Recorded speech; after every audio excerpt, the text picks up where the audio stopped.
all the faculty members, head of departments, and students from LNIPE and the delegates from outside on this international conference on ethical implications of artificial intelligence in sports, funded by Ministry of Youth Affairs and Sports under the scheme of HRDS.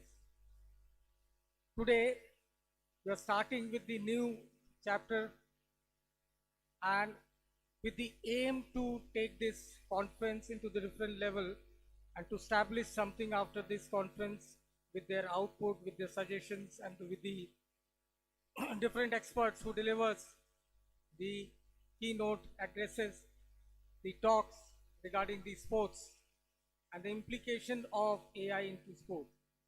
For this conference, we are very fortunate enough to have our own Honorable Vice Chancellor, Professor Kalpana Sharma, who constantly forcing me to do this conference at the success level and to take it as a regular activity in the institution so we can include AI into the different syllabuses, the courses, and also implement AI into the performance of our students.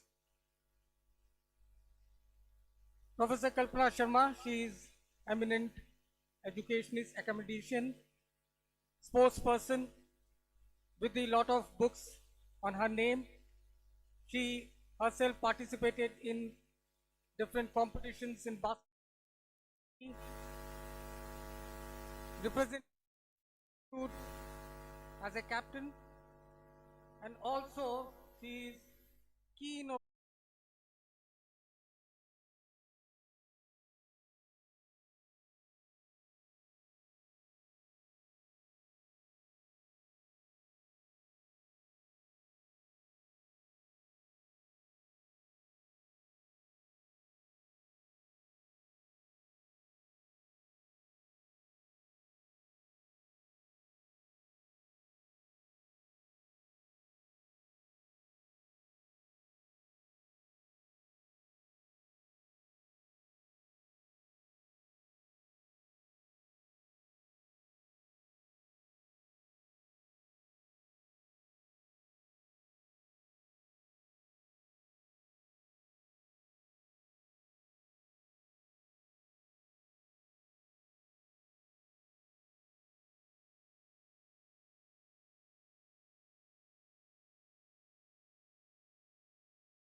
Analysis Association of Bharat, Data Leka, Astral AI.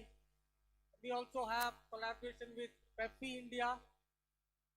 We also have a collaboration with Dr. Gaurav Pant and from Pondicherry, Alia Raja, Himantaji, Rupam, and from BITS Pilani, Amit, and from Sinania University, we have Pawan Kumar Tripathi sir. From Swarnim Gujarat University, we have Ravinder Raj Purohit sir. From Haryana Sports University, we have Yogesh Chandra Thakur sir. So all the guests, I welcome you in the institute and hope to have a pleasant stay and successful conference. Thank you.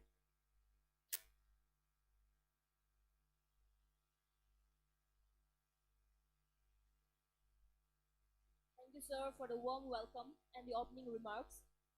Now, I take the privilege of inviting our chief guest, Honorable Vice Chancellor, Professor Kalpana Sharma, to address the gathering and share the inspiring words on this important occasion.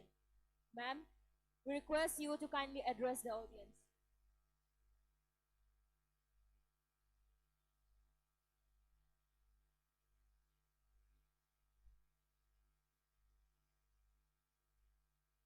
Morning, one and all. Dignitaries on the dais, off the dais, and all the students, the delegates. It is indeed something very unique which LNIPE is starting today. And if we look at the theme of the conference, which is connecting between AI and sports, I think that is the need of the day. And as the nation moves towards building itself a sports country, the need for analysis, the need for AI, the need for professionals qualified will be higher. So when I was discussing with the team of the organizers who are organizing this event, the first thing which came to my mind was, why not integrate things into the practice where we can bring certain value to the students also. Because if we look at a sporting journey of the country for next 10 years, we have three milestones, big milestones, and big ambitious, you can say ambitious if I'm not using it wrongly, because we are having 2026 Asian Games, we are having 2030 Commonwealth Games, and then 2036 Olympics India has already bid. That means the resources which the country will need and the direction in which the country will move will be, I think, if I'm not wrong, will be analysis on one hand and AI on the other hand. So this amalgamation of two ends today in this conference is a thought to have a window of learning of how we as an institution, as an academic institution, can move toward leading into sports performance analysis on one hand and leading into an AI and sport into the other. So the objective, I will say, of the conference would be how the outcomes or the takeaways from this conference can be summarized.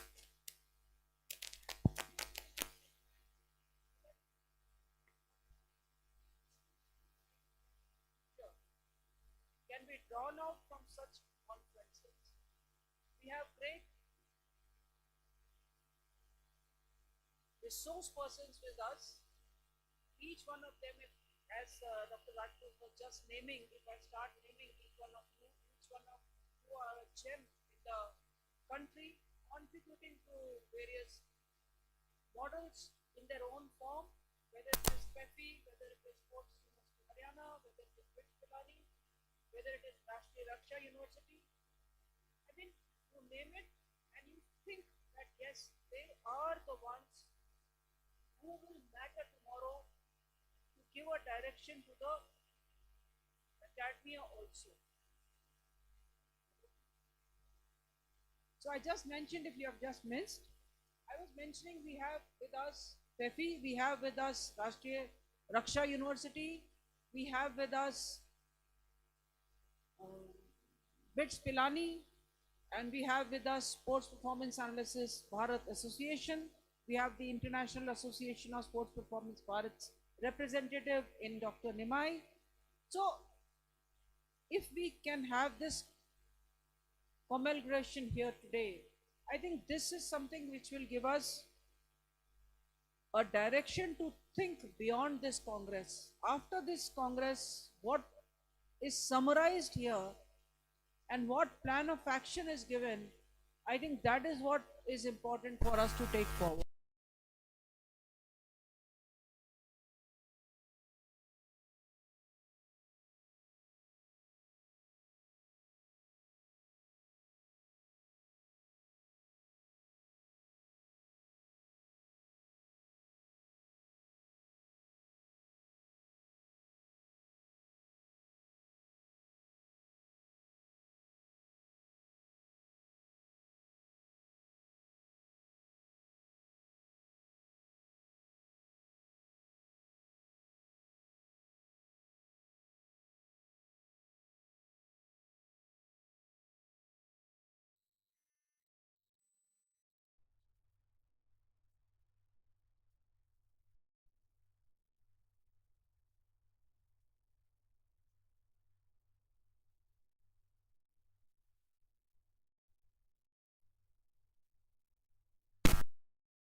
Because that is what will matter, and that is today when we are doing an AI conference or a performance analysis discussions, I'm sure we are setting some foundation for the nation also, because we are still as an infant in this areas.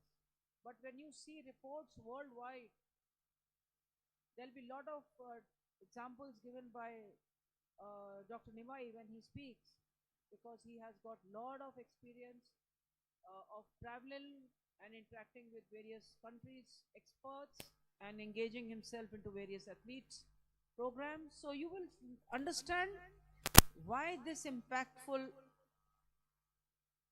event is being hosted at LNIPE.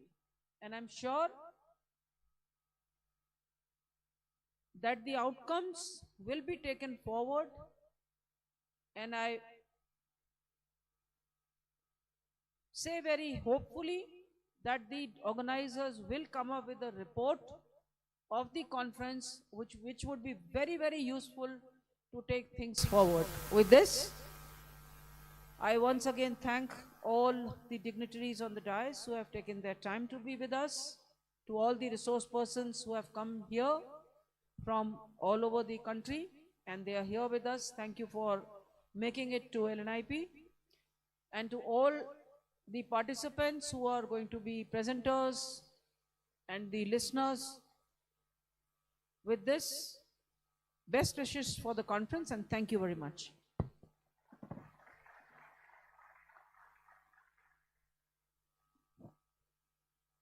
Thank you, ma'am, for your valuable words.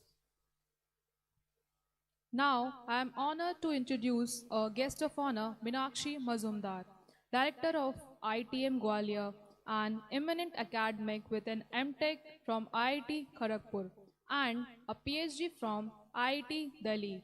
Her impactful research, teaching, and leadership continue to drive innovation and excellence at ITM Gwalior. I request Dr. Meenakshi Mazumdar to kindly address the gathering. Ma'am, please.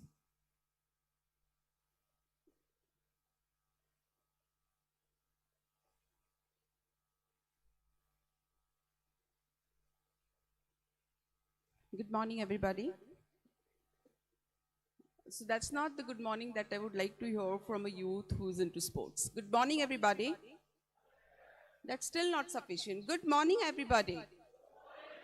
Yeah, now you all look lively, a little more than what I am at the age of 46 years of old. Before I begin talking to all of you, let me just give my heartfelt thanks to the Vice Chancellor of the university for feeling me as a suitable candidate to become one of their guest of honors. Thanks a lot for that, ma'am. Thanks to Dr. Nimai.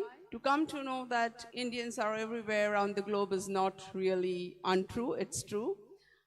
Thanks for first of all, thanks to all of you for proving that how important the position of Dean Academics is in an organization. Whether it is an institute or it is an university, the way you welcomed your Dean Academics, Professor Joseph, I was just reminded of our Dean Academics in the institute. So thanks a lot for allowing me to be here. The same thanks I extend to Professor Yatendraji, the registrar, who was called as the young registrar of the university, which probably he deserves the will, the people know here. My thanks to all the dignitaries who have come, I must say, around the globe, mostly from Indians, but of course around the globe. The LNIPE students themselves, and obviously some delegates who have come from outside. My heartfelt gratitudes to all of you. Although I am a layman on this dais over here, because I do not come from a background of sports. All of you, probably 99% of the people sitting over here in this hall, are they sports persons, the one who really make us proud with the limited resources that we as a country provide to them. My gratitude to all of you. Having said that, a couple of words I would surely like to tell here, because you all have incorporated ethical implementation of AI in sports is something which I need to explore, which that's not the area of my research right now, but surely we are working a lot on ethical implication of AI. My dear students, rest are all very dignitaries who are an expert in their field, so I have no right to address to them, but surely I would like to talk to the students and the youth today. We have done a lot of work on AI. In fact, my students in ITM, Institute of Technology and Management, they have come up with a robot that does most of my work in my office also. It's all about AI, right? Our students get disturbed that AI is taking away jobs. But that's not true. The fact is, AI is taking away layman's job, which you will make it a job for them to do.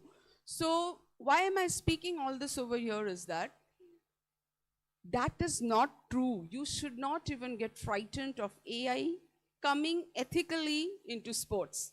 Because I was just talking to the program organizer, professor, and I told him, whatever you do, our students are frightened that AI is going to take away your jobs, but the sport still has to be played by the humans. Give a big round of applause for all of you. That's not the risk for all of you. That's not at all a risk for you. You still have to play on the ground. AIs can't go and play on the ground, but yes, AIs can go and code things for us, and our coders may not have jobs next few years down the line, but they will have jobs, a higher level job of creating those AIs. So having said that, yes, there's a lot of work to be done, as the Vice Chancellor was rightly pointing it out over here, that there should be an outcome from this international conference. And I, before arriving here, was discussing with your organizers that actually now AI has just come up and it is going to have both, you know, the coin has both parts. You also have to take care of the heads, but you can't forget the tails on the coin. Similarly, AI obviously has both the things together. But what I am trying to make a point over here is that such legacy must go on for decades together, because AI is not going anywhere, at least till the next 1 or 2 decades. It is going to go away. In fact, we sometimes discuss, rather we do a brainstorm in ITM with all the deans and obviously many higher academicians from other institutes coming down, and thinking that AI, implementing AI, effective implementation of AI, ethical implementation of AI, we really fear that are we becoming AIs with that? Are we all going to become machines? These are the topics on which we discuss. Only one thing that is going to separate us from the AI, from being machines, is our emotions, is our intuitive actions at that right moment to any kind of situation that we feel. So my only appeal to this international conference and request to everybody is that it is obviously going to be a very successful conference, but let us define success with something like this, that you have some outcome from this conference, which is not a solution, but it becomes the objective of your next international conference. With those little words over here, being an outsider from somewhere who's not connected to sports, my only request to all of you is that bring anything in, bring any artificial ethics inside. The ethics within us should not be forgotten. And if we are ethical, everything else will remain ethical, because to teach AI what ethics is, we must not forget our ethics. Thank you very much for inviting me over here. Thanks a lot.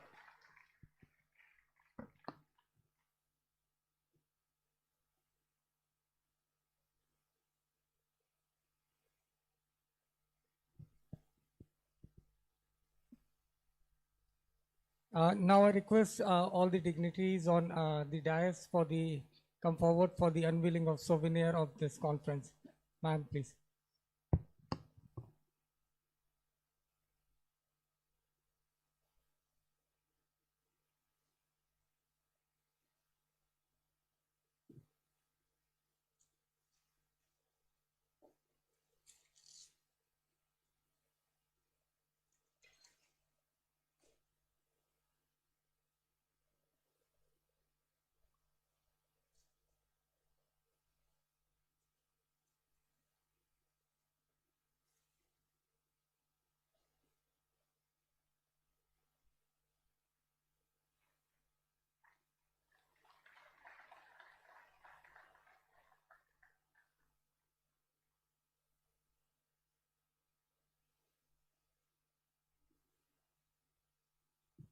May I request all the partners also to please come on stage.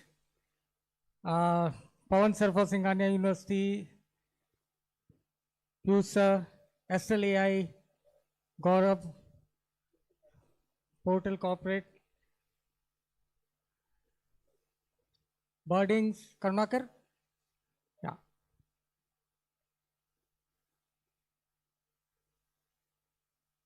Sachin.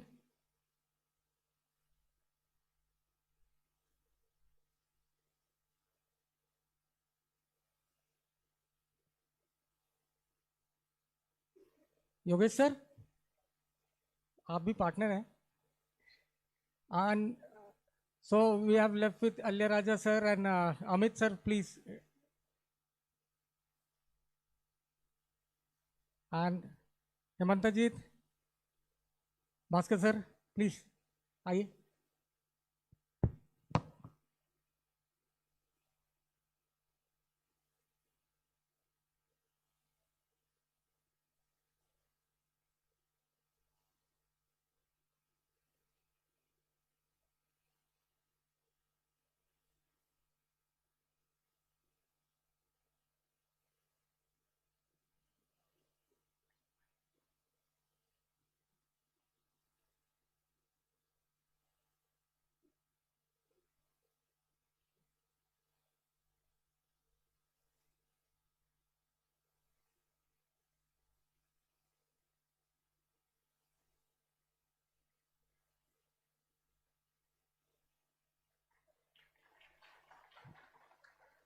Thank you, ma'am. And thank you for all the collaborators.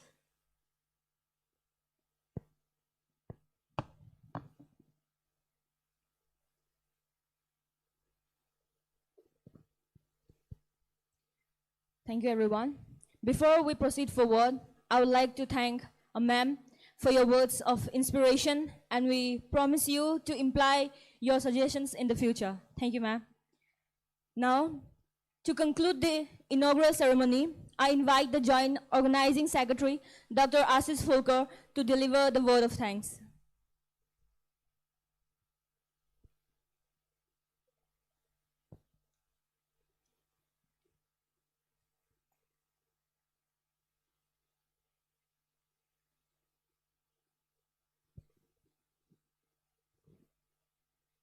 A very good morning to everyone. Honorable Professor Kalpana Sharma, Vice Chancellor and LNIPE Gwalior,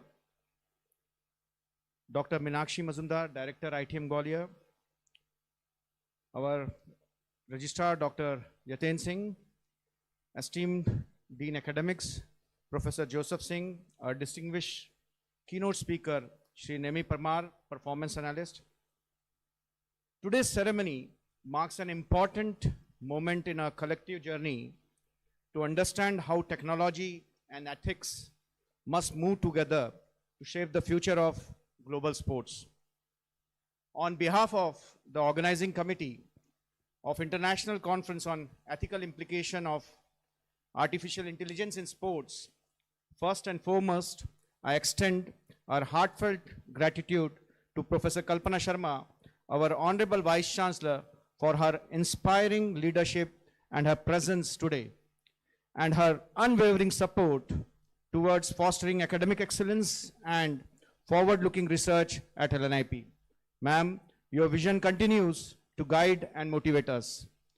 We are also immensely honored to have Dr. Meenakshi Mazumdar, Guest of Honor, Director ITM Gwalior, who has, given a wonderful opening remarks on this occasion. Our sincere thanks also goes to Dr. Yatin Singh, in charge registrar, for his continuous encouragement and administrative support, which has made the organization of this conference smooth and efficient. We are deeply thankful to Professor Joseph Singh, Dean Academics, whose guidance, academic insights have strengthened and foundation for this conference. And sir, we truly appreciate your commitment to promoting technology at campus. We are immensely honored by the presence of our keynote speaker, Shri Nemi Parmar, who is Associate Professor from Middlesex University.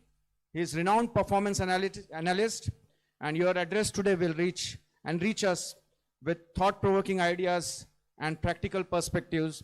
Sir, your expertise sets the tone for meaningful deliberations throughout this conference. I also extend warm thanks to all invited guests, delegates from various institutions, faculty members, research scholars, students who have joined us today, also the collaborators. Your participation adds tremendous value to the international gathering. A conference of this scale is never an effort of a single person. My heartfelt appreciation goes to the organizing secretary, Dr. Y.S. Rajput, man and mind behind the conference, entire organizing committee, technical team, volunteers, staff members of Department of Sports Management and Coaching, and everyone working behind the scenes for their dedication and teamwork. Finally, I thank each one of you present here for making this inaugural session truly special. We look forward to your active engagement in the sessions ahead and hopeful that the discussions over the next 2 days will spark new collaborations and will inspire the responsible innovations in the domain of sports and artificial intelligence. I quote, "One machine can do work of 50 ordinary men. No machine can do the work of one extraordinary man." For the successful implications of technology, reality must take precedence over the public relations. And being sports as a center of excellence today, you can also watch the conference live on YouTube. So finally, may I thank you all, ladies and gentlemen, to have been with us and invite you to join us for the remaining part of the conference. Thank you one and all.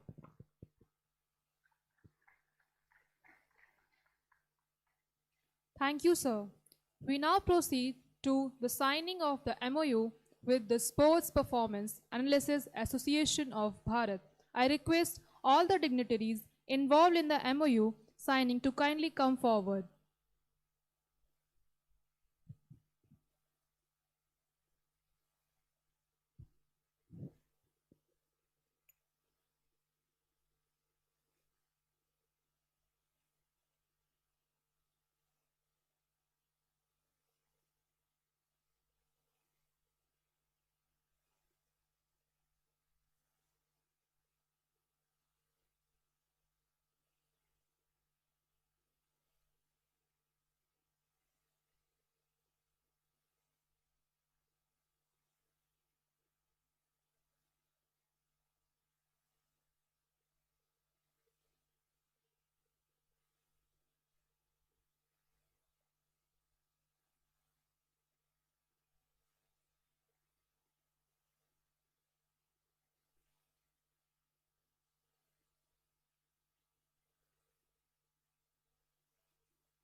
Thank you, all the dignitaries. May I request all the dignitaries to take their seats?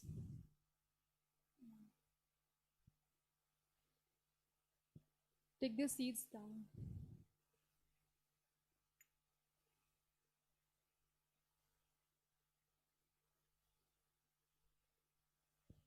We will be starting with the first session. So keynote speaker is Nimai Parmar. So and I request all the dignitaries.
Keynote.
Okay, so computer is resolved.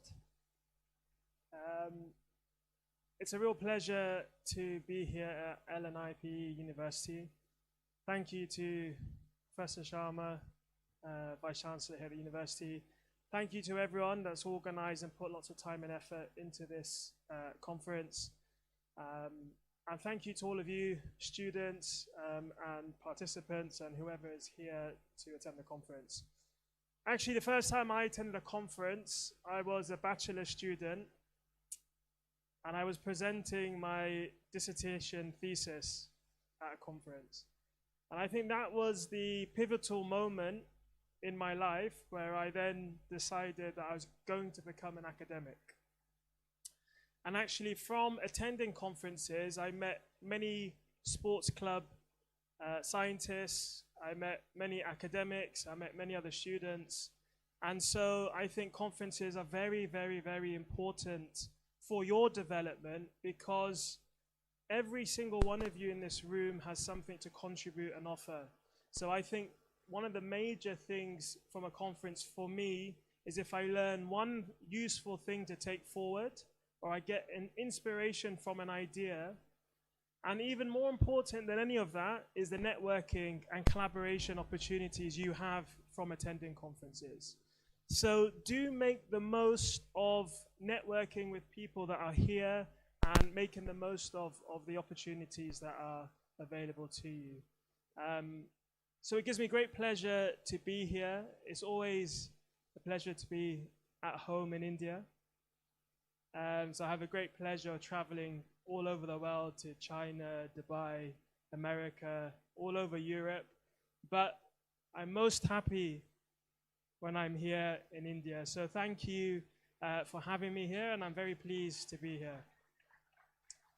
And of course, Sports Performance Analysis Association of Bharat. Yes, I'm very happy to see this as the start, and I hope much more continued success. Good. Okay, so my talk is about the future of sport performance analysis in this new age of artificial intelligence. So I've put together a few things that I think are useful. Hopefully you will find that useful as well. Let's see. I'll judge by the end whether I hear cheers like our dean here. This is a good response. I like that.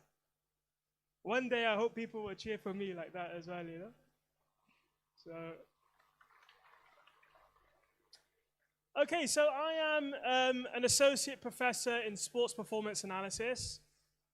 I also am a director of postgraduate sport programs at my university, so I look after all of the sports science master's degrees.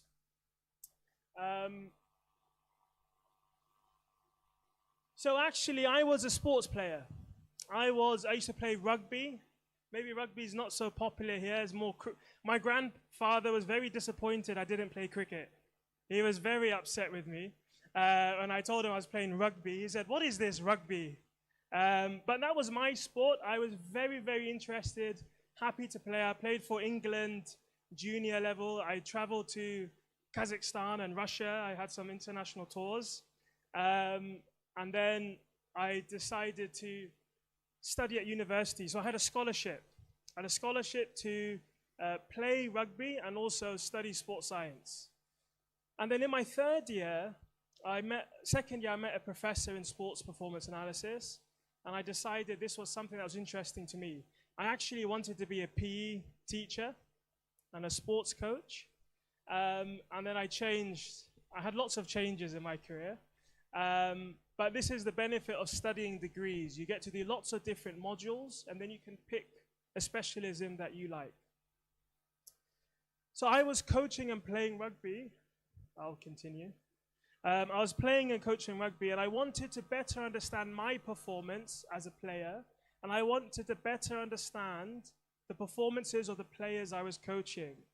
So I developed an analysis framework to do that for my bachelor's degree thesis. And then I presented that at a conference, and I wrote it as a book chapter. And that got me started and into performance analysis. And there's some pictures of me when I was a bit younger, looking a bit strong. And now I'm an academic, sat behind a computer. But I was playing and I was looking quite strong there. So now my research has taken me to have lots of collaborations with lots of different sports and organizations. So hockey, England cricket, England football, British tennis, boxing, and professional clubs like Arsenal. Well, Arsenal's not on there, but Tottenham, QPR, Leicester City, and so on. And working with some of the Olympic teams for Team GB. So these are some of the research collaborations and studentships that I have worked on and developed at Middlesex. And there's lots of different ways to be involved, and that's through, and I've typically delivered training, internships, and research, and so on. So I think from a perspective for the students that are here, do think about the different opportunities you have to be involved in internships and other opportunities to upskill yourself with training, such as attending this conference. So I think internships are really an important part of developing, and it's not only important to develop your academic skills, but also to put that into practice, put the theory into practice. This is very important. Okay, so I will move on. So today's talk, I'm going to talk a little bit about performance analysis, what it is and some of the key aims of it, how artificial intelligence has been used, and I'm going to give some examples of research that I have undertaken and talk through that. And then I have some key issues and challenges which include bias and ethics. I'm not a bias and ethics expert, but I've got some insights into that. And then I'm going to finish up with some ways forward and a summary. So I'm hoping everyone is still with me. I'll try not to talk too fast. And I'll be able to see if anyone's sleeping at the back. I'm watching you, okay? So stay awake. This is the first keynote. You've got many more to go. So with performance analysis, the main thing we're trying to do is to use objective data to enhance decision making. This is one of the key aspects of this. And we collect this data manually by observing video footage and manually notating down what is happening and quantifying performance. This is then provided via feedback to players, coaches, and other key stakeholders. And the ultimate aim is to improve performance through video and data and different types of methodologies. And one of the key things for an analyst is to have confidence in the story given to coaches and athletes. If you are giving recommendations to a coach, they want to have confidence in you that you are giving them the right story. If you are giving them incorrect information, that could have some serious implications. Why do we want to use performance analysis? Research has shown that coaches can only remember around 30% of performance accurately. So we want performance analysis to give us objective information, to give us the full 100% of the picture. And we want to take away subjectivity and bias wherever possible. And this is where I think AI can come in hand, but I'll touch on that a bit later. And ultimately, we want to enhance decision making. When you start to make decisions, you want to have all available information to you so you can put information into context and make better decisions quicker. So performance analysis is expanding globally. There's very, very high interest and demand. As I said, last December, I was in China delivering some training and keynotes at a conference there. And they are rapidly investing, as is India, and as is all the countries around the world. And this has seen a real expansion in the roles that are available as an analyst. Maybe 30 years ago, there would be one analyst that would do a bit of everything. They would probably be a coach, they would do analysis, they would probably help do a bit of the video recording for training, and so on. But now, as the demand for performance analysis has increased, we're seeing lots of specific roles. For example, we have analysts working with the teams. We have analysts that only work on match days. We have teams that spend all their time researching the opposition, providing that context. We have in football, for example, you have set pieces, so different types of plays. We have people that focus on training. Previously, scouting and recruitment was done by very experienced senior coaches who would go and watch competitions, pretty much maybe what happens in the state systems here. Now these are being driven by data. Now we're having performance analysts that are going into these organizations and making scouting and recruitment decisions. So one of my PhD students works at Liverpool Football Club, and he was one of the people that was responsible for recruiting their goalkeeper. And they made a decision based off of data. And now we are seeing big departments, Arsenal, Tottenham, and so on, in the Premier League, because they've got a lot of money. It's all about the money. So if they have the money, they can recruit more staff. So they are now using performance analysts to drive even the scouting and recruitment decisions. And even referees. So you'd be surprised to know even referees in the UK now in rugby, football, and so on, they have their own analysts that are giving the referees feedback. So the referees can continuously improve. And for example, for goalkeepers in football, they even have their own separate specialist analysts. And more recently, I've been working on a project with UEFA. They're a big union for football. And we've been working on using performance analysis methodologies to help aid and predict deliberate underperformance, i.e. we're helping to detect match fixing and so on. So there's lots of applications. And even outside of sport, performance analysis methodologies are used by the military, they're used by nursing, it's used in education, it's used in a whole variety of contexts. So learning about performance analysis and its methods can be very, very helpful and beneficial for even outside of sports, and can lead to careers outside.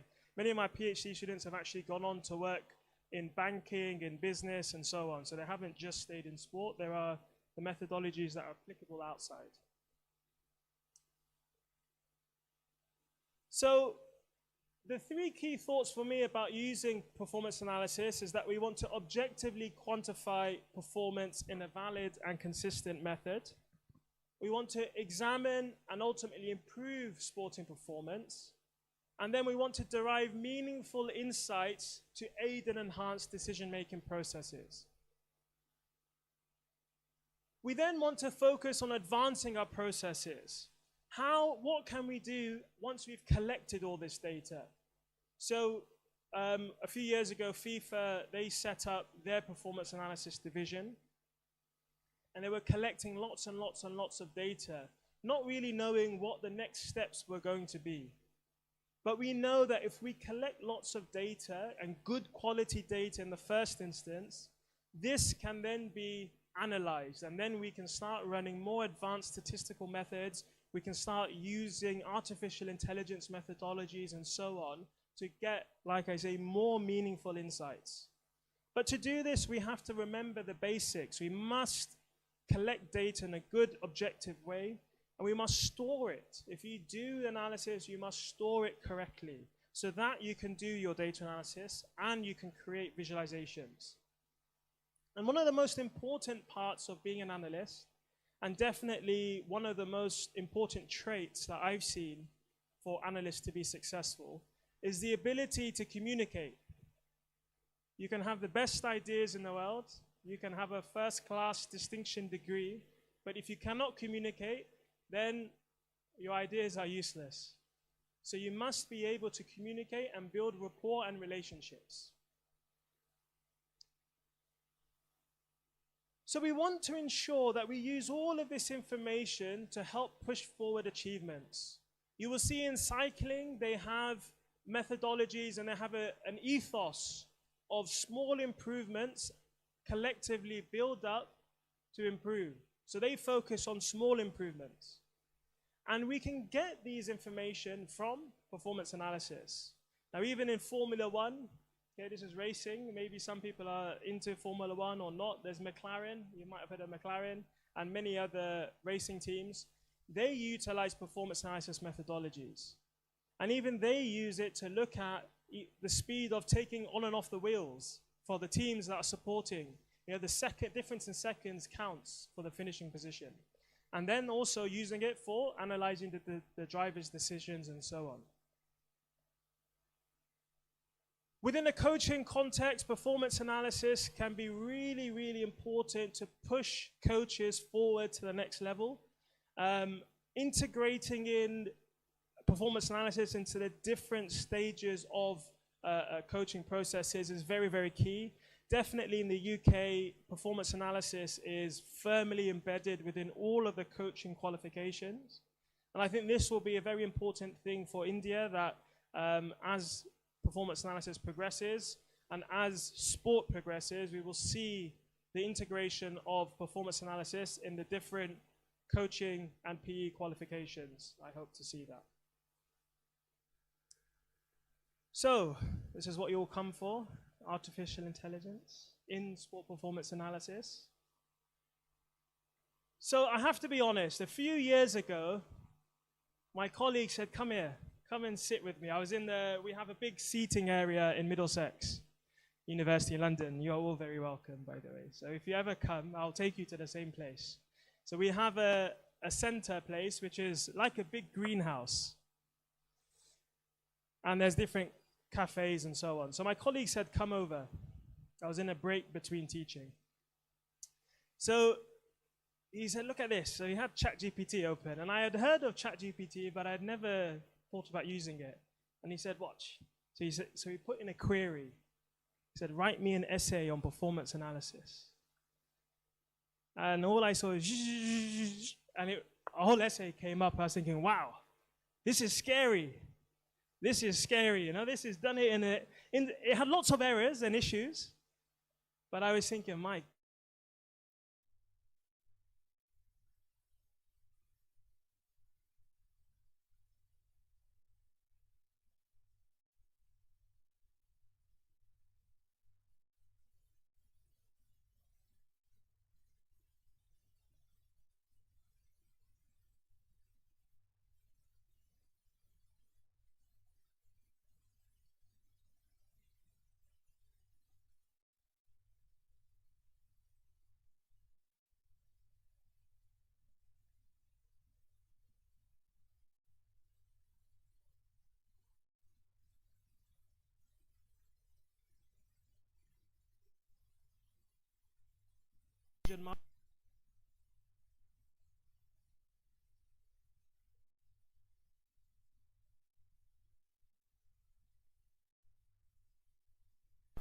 and companies are using us, people that are using the ChatGPT and other large language models and so on, they're using this to collect lots of data on us. So all of that data, it's learning queries, and it's getting better iteratively. But it's only as good as the data that's fed into it. And for me, I think artificial intelligence should be used as a tool to automate process and try and cut out some of the administrative parts. But it's taking away some of the key research parts that are really important. And I actually think that for you to utilize AI effectively, you must have a good knowledge of the subject matter you are using it for. Because you need to be able to spot the mistakes, and you need to be able to redirect it in the right, appropriate way. So many times I've tried to do some tests, I've noticed that many mistakes, especially students, and I can see they're writing an essay or an email, I can see the mistakes immediately. So you have to be very careful when using it, and you have to give it the right prompts, and you have to have the base knowledge to be able to spot mistakes and to address them. So as humans, we need context, particularly for sports performance analysis. We need context to provide meaningful and impactful insights. We need to know what are the different qualities of the opposition. Where do they play, home and away? What competitions they are playing in, and so on. And we need that context to give us that meaningful perspective on performance. AI thrives on data, but it needs to be trained and is only as good as the data that it has learned from or had access to. So we therefore need to combine AI use and human expertise to make sound judgments and secure the best results. For sport performance analysis and the method that what I'm going to talk through in the next few slides, we can see it being used from a statistical perspective in terms of machine learning and related approaches. So running different types of statistical tests, like we have neural network models, we have decision trees, and so on. And these really give us good insights into data. We have computer vision, so trying to automate pattern detection in video footage. Okay, so I'm gonna show an example of that on a project that we worked on. And there's many other uses that are being had in performance analysis, particularly around automating processes and workflows and so on. So there has been a use of AI for some time. If you do a Google Scholar search or Web of Knowledge, Web of Science, you will see that there has been lots of artificial intelligence papers and research being done. Machine learning is a subset of artificial intelligence. And again, the primary goal is to try and find complex patterns in the data. We want to try and automate analysis, enhance prediction, and improve efficiencies. And really, we want to reduce errors. And when we have humans involved in any of these processes, there is the risk of errors being had. So really, these are sort of the primary goals. Some of my early research that was published, I used logistical and linear regression to try and predict future performances in rugby. And one of the alternative methods I used was machine learning to try and see if we could get a better to understand model. Now, linear and logistic regression will give you odds ratios or beta coefficients that will tell you how strong of a predictor the input variables are to the output variable, i.e. match outcome, winning or losing. Whereas with decision trees, we can see here on the right-hand side, I don't think this pointer works on the screen, but on the right-hand side, you can see the decision trees. And really what this is telling us is some really easy to understand information around key variables. So in the decision tree model, I put in all the key actions that I thought were important for performance analysis. I'd actually run some additional statistics called principal component analysis. I had a very large model, a very large data set of around 100 variables. So I wanted to reduce the complexity and group the variables together into components that better represented the variation that it was explaining. So I created the principal components, and then I put those component scores into a decision tree model. So this decision tree model tells us that if we improve, that when teams improve their performances or making quick ground, they won 60% of the time. This then increased to 72% of the time when they improved their performance on another subset of variables. And then we can see that it actually increased to 90% when they performed more of the second level of variables. So we can get some really easy to understand information, which I would be quite comfortable giving to a coach. I think they would be able to understand that with a bit of training. Whereas if I went to a coach and showed them a linear regression model and tried to talk to them about beta coefficients or odds ratios, I think they may fall asleep. So it can be used. It has a reduction in the ability it's able to predict compared to more traditional methods, but it gives us a better and easy to understand model. So this was one of the uses of artificial intelligence that that I've done in one of my papers. A second use, we can see here we have different types of rule-based approaches. The different clustering and other methods that we can use to better understand performance in football. So this was work that we did with Leicester City Football Club in the Premier League, and we published this online a few months ago. And what we were interested in looking at was counter-pressing in football. So counter-pressing is how teams respond to defensive pressures, and the relationship between players in defense and players in attack, and how that changes the potential for teams to score and so on. So we can see lots of different infographics here. Infographics are the way forward. So we have on the top right a figure, and this figure is showing us that the defense setup, which we can see in this area here. Let's see if this, yeah, you can see that. Okay, good. So we have the rest defense setup following a possession loss. And we have the colors showing the false and true positives here for the teammates. And we have how close the players are to the ball carrier. And we have also put in the different areas, such as the defensive third and the central region area. And this gave us some information in terms of the chances of success of a shot based on the amount of defenders present in relation to the attacking players that are taking the ball forward, i.e. the ball carrier. We also have the counterattacks conceded. So we can see here on the bottom right that we have when teams are counter-pressing or not counter-pressing, the percentages of final third entries conceded. So the final third area is this space here that we can see. And this is then showing us that when they are counter-pressing, that they may concede less, depending on the team style and so on.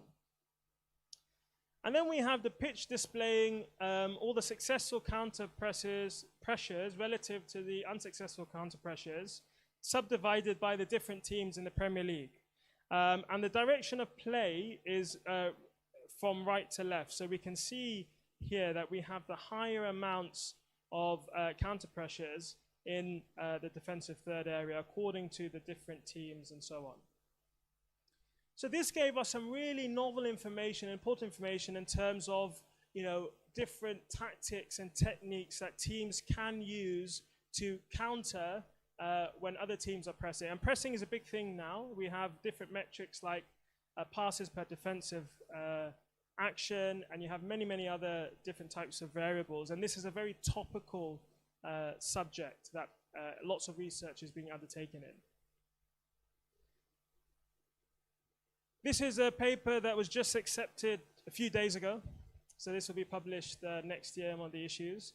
And we published this in the International Journal of Computer Science in Sport. And again, we had different clustering methodologies that we used to better understand pressing, again, in football, and the different roles that the different types of positions have in counter-pressing. And we can see here that we had a different mixture model at the bottom, and we used the uniform manifold approximation and projection map. And we then can see how positions were classified accordingly. So we can see here in the orange, we've got the forwards, we've got here in yellow the wingers, we've got the defensive midfielders in the bottom in the pink, center backs, fullback wings, goalkeepers, and so on. And this gave us some really important information in terms of what distinguishes the different positions in football. What do the different positions need to do? What are they doing when they are winning? What are they doing when they are losing? And so on. And that is some additional context, which is really important. We then have at the top a ridge plot displaying the distributions of optimal variables within each cluster. And we can see that this is done according to the different actions. So in the top left, we have aggressive actions, pressure, adjusted. My screen here, oh, there we are. Adjusted for pressures, tackles, and interceptions, and so on. So again, this is giving us some different information in terms of what teams do when they're recovering the balls, when they're being passive, or when they're pressing, and so on. And again, this is giving us some really novel, different insights. And we have different Sharp value plots, and so, and really, we want to identify optimal indicators of performance. So there are lots of different types of statistics and questions that you can utilize and answer. And those were sort of three basic examples. I'm running out of time, so I'm going to try not to take too long. But there are lots of different approaches of AI that we can utilize in research. Now, probably when you're thinking about AI, you're probably expecting it to be something more along computer vision. And computer vision is how we automatically detect patterns in video. So if Akshay here was analyzing football, he would have to watch the football match and manually notate down everything that is happening on the video, and then we would collect the data. Computer vision has been used in lots of different fields, mainly in medical fields, to identify patterns and movements in video automatically through different algorithms. So Great Britain Boxing came and approached me to do a project with them, and UK Sport and the UK Sports Institute, probably similar to SCI and NSNIS and all those organizations, a similar setup. And they provide basically the sports science support to Team GB. And they wanted us to see if we could help them automate collecting distance metrics in the training court, or ring, I should say, in the ring. So they wanted to put in a camera, and in the camera we would then utilize computer vision technologies and methodology, sorry, to calculate distance metrics and use that for training loads and so on. So the first part of the project was with the top-down tracking, and this is what we did. It was very, very impactful. So what I did is I collaborated with our computer science department. So I had myself as a performance analysis expert. I had my colleague, Professor Windridge, who's a computer vision expert, AI expert. And we had the heads of analysis and so on at Great Britain Boxing. And then we employed an MPhil student to do this under a project. So we had all the key stakeholders. And I think that is another message from my talk, is collaboration is key. Collaboration is very key, especially for industry-related projects. Got to have all the key stakeholders involved. So the project was quite successful. We can see here the court. So this is a video showing the players and it being tracked. So the two boxes are moving around the ring, and we have the three areas on the screen. So the computer vision used different things to identify the different players. So for example, the head ring on their head and the boxing gloves. And those were used as the trackers to distinguish between the different boxers. This then enabled them to calculate and track their movements around the ring and see the distance between the boxers, the time spent in each of those zones that are marked up, and identify particular movement patterns. And again, context can then be provided in terms of at what time of the contest are they performing these different actions? When they're losing, are they spending more time in a particular area? How much movement are they doing? How close to the opponent they are, and so on. So this was really, really impactful for them. They use these methodologies and the findings to inform their preparation for the Olympics and other games. They then utilized the data they pulled out and put them into visualization dashboards, and they currently use these dashboards now to inform their training and directions and so on. So this was a really, really impactful use of computer vision project. And we can see now that there are more and more private companies that are specializing in computer vision and working in different sports such as tennis, football, boxing, and so on, to try and automate, this performance analysis tagging, the movements that historically someone would have to do. There are some issues, however. They do rely on humans to correct. So for example, if there is a shadow, if there's a clash in glove colors, sometimes the tracker goes into disarray. So it's very sensitive and it sometimes needs intervention. If you think about boxing, boxing is generally indoors. The ring is, there's only 2 boxes in the ring and the referee. If we compare that to hockey, played outside, you might have a leaf fly by and that might send it into disarray. You might have different light issues, you have different color issues and so on. So definitely the more things that are in the frame and the more variables that affect the quality of the footage will then subsequently affect the quality of the data that's collected. So a lot of analysts in the UK are a little bit scared that AI is going to take over their jobs. Maybe eventually it might do, but at this moment in time, it needs a lot of human intervention. So there are those issues, but there are lots of private companies that are investing lots of time and resource into creating computer vision, and there definitely are lots of strides being made forward. And at the moment, it's being used to automate some of the more simpler actions that it can detect, and that in turn is freeing up time for the analyst to focus on other aspects, such as the data visualization, the data analysis, and the communication part. So there are lots of benefits and harms of using AI. We can enhance learning, we can improve outcomes, we can have increased efficiency, so we can reduce our administrative workload. We see now students are trying to reduce their administrative workload by not writing all of their essays or using it to make their notes or to summarize PPT slides and so on. But there are some harms to that. And there are some benefits. I have many international students that come to London from South Korea, from China, from India, and they're using AI to translate content very quickly and easily in terms of learning, but also in terms of them communicating with other English speakers and so on. So this is very good for people with learning disabilities and for those with language barriers.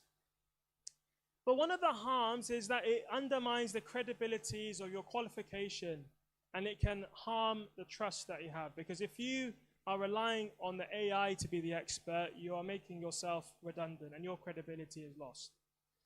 There's digital inequality, so some people may not have access to computers, to internet and so on. So definitely improving, if AI is integrated in, then there should be also some schemes to improve access for everyone.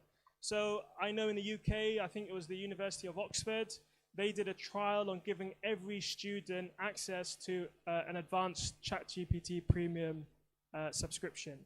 So there are different ways to address AI, but I think definitely the critical thing for everyone is to understand that you shouldn't lose your critical thinking skills. And I believe using AI too much develops an over-reliance on it to do the critical thinking and the critical evaluation. And that over-reliance then reduces your expertise. So it's about using it in unison, but not letting it replace your knowledge. We have different types of bias and how it can come in. We have it in terms of the video footage collection, how we observe and tag athletes. We want there to be as minimal bias as possible. In terms of the data analysis, we have bias in terms of what tests to run. If you ever speak to a statistician, you could spend days debating about parametric and non-parametric tests. You can have very exciting conversations if you ever get stuck with a statistician. You can use it to, we have issues in terms of running appropriate diagnostics. We can, bias again can enter in terms of providing different contexts, And we also have the bias that can come from subjective human interpretations. And this is why, as a performance analyst, having very robust operation definitions is important and can help limit this. In terms of decision making, we have lots of different psychological biases. You know, one of them is halo effect and so on, and it's where we rate different performances differently in terms of when we see it in the game and so on. There are other biases as well in terms of AI, in terms of how it is trained from the data sets. So for example, in football, there'll be lots of data on men's football in the Premier League, but there may not be as much data as there is for women's football in the women's Premier League. So there are different biases in terms of the data sets that are available, and therefore, you know, we need to ensure that there is enough data being provided for these AI models from underrepresented groups as well. We need to think about ethical principles when we're using AI. We need to have good transparency, thinking about how we explain these models to players and coaches and the end users. We want to have methodologies that are easy to replicate. We want fairness. We want to look and address disparities amongst underrepresented groups, as I said, that may be dominated or less dominating in the data, and having access, so providing that access to all. So for example, if we're going to implement AI within hockey, it shouldn't be just used by one elite team, it should be shared for everyone to use, so there's a level playing field. There's obvious inherent privacy and consent issues. So, you know, there are lots of issues around consent and athlete consent to sharing their data and team data with AI and these different companies that are collecting it. And we need to validate models and ensure they are fed with up-to-date data. There are many more ethical principles, but I think these are the 4 key things that should be taken into account. And centering it around the athlete, how will this data help athletes improve? And a lot of athletes and players and so on are a little bit apprehensive about data, performance analysis, AI, in terms of it should be used to improve performances and not for deselection purposes. Ethical governance, we need to think about how we develop AI ethics governance frameworks. I think this is very important when implementing AI. We need to embed AI literacy and critical thinking. One of the first things I do when I'm delivering performance analysis classes is I check what the digital literacy is of the class and then embed those literacies. So this is very important for AI. We have to embed that within, teach people how to use it, teach the limitations, and make sure we retain the critical thinking. This is what keeps you relevant. We need to think about how we use it to redesign workflows. We need to promote inclusive and fair access. And we have to have reporting mechanisms, oversight. This is very important. I think having a very rapid adoption of AI can lead to some lapses in the oversight of it. There is environmental and social sustainability issues that are also present. And I think really to push this forward, you also have to have sector collaboration and continuous review. So definitely between industry partners, university partners, and people that are using it on the ground, practitioners, there should definitely be collaboration and review.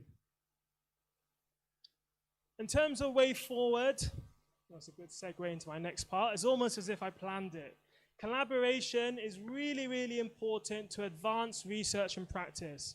So from my experience, I acknowledge what my limitations are in my knowledge and skill set.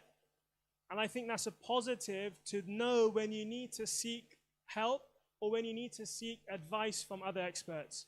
It's very dangerous when you think you know everything. So I think it's a big positive to collaborate. And this is where we will see things advance. So academics, sports analysts, data scientists, AI experts, and even missing here is the end users. You need to have the different key stakeholders involved. There is a big danger, and that is students typically think everything published, a published article is perfect. When you're an academic, you then realize there's lots of rubbish published. Okay, so you have to have your critical thinking and critical evaluation skills present. And you need to be able to detect when there are issues and errors. And you cannot detect the errors if you do not develop your knowledge and expertise in the fields that you're using it to help you with. So we need to think about codes of ethics, having different mechanisms to report misuse, having those review committees, having ethics committees and so on, and basically oversight mechanisms, and transparency, having communication channels for the different end users. So that will be very, very important to advance research and practice. I think the forward is hybrid models, so human and AI integration. We should use artificial intelligence to supplement human decision making, not replace. We are able to provide contextual judgment, and that is the key thing with using AI. And we can see a long list of uses of AI and where the benefits of humans come in. But again, I think it should be used to supplement the decision making. And humans have the creativity. You have the creativity and the knowledge to push boundaries and advance things forward. So using AI as a tool will be very, very important. And the most successful people will be able to do that. The best teams, the best individuals will integrate AI within their processes and not avoid it. We have to think about how it can be utilized by analysts to reduce errors and to automate processes where possible with oversight. And it's not going to be AI or human. It's going to be the combination. So to summarize, there are multiple applications of AI within sport performance analysis. We can use it to leverage greater levels of insights and accuracy. We can automate lots of processes and make improvements. However, human context and judgment must be utilized. AI is only as good as the data it has been trained on. So processes must be continuously reviewed. Hybrid models are going to be the way forward. We're going to have a compromise between full automation and accuracy. And we must review AI work very carefully and utilize human judgment and human intervention throughout the integration of AI. And AI will not replace performance analysts, but analysts who understand and leverage AI will replace those that don't. This is the future. And ultimately, for the Indian context, this is what counts, in terms of a global stage. And even if we don't even think about the global stage, we have so much participation from a grassroots level to the top. So having AI integrated into performance analysis is going to be very, very important. And definitely, as have now the Commonwealth Games being hosted and hopefully future Olympics, these processes integrated now will lead to a stronger and brighter future. So thank you very much for listening. And it's been a real pleasure, and hopefully shared something insightful with you all. So thank you.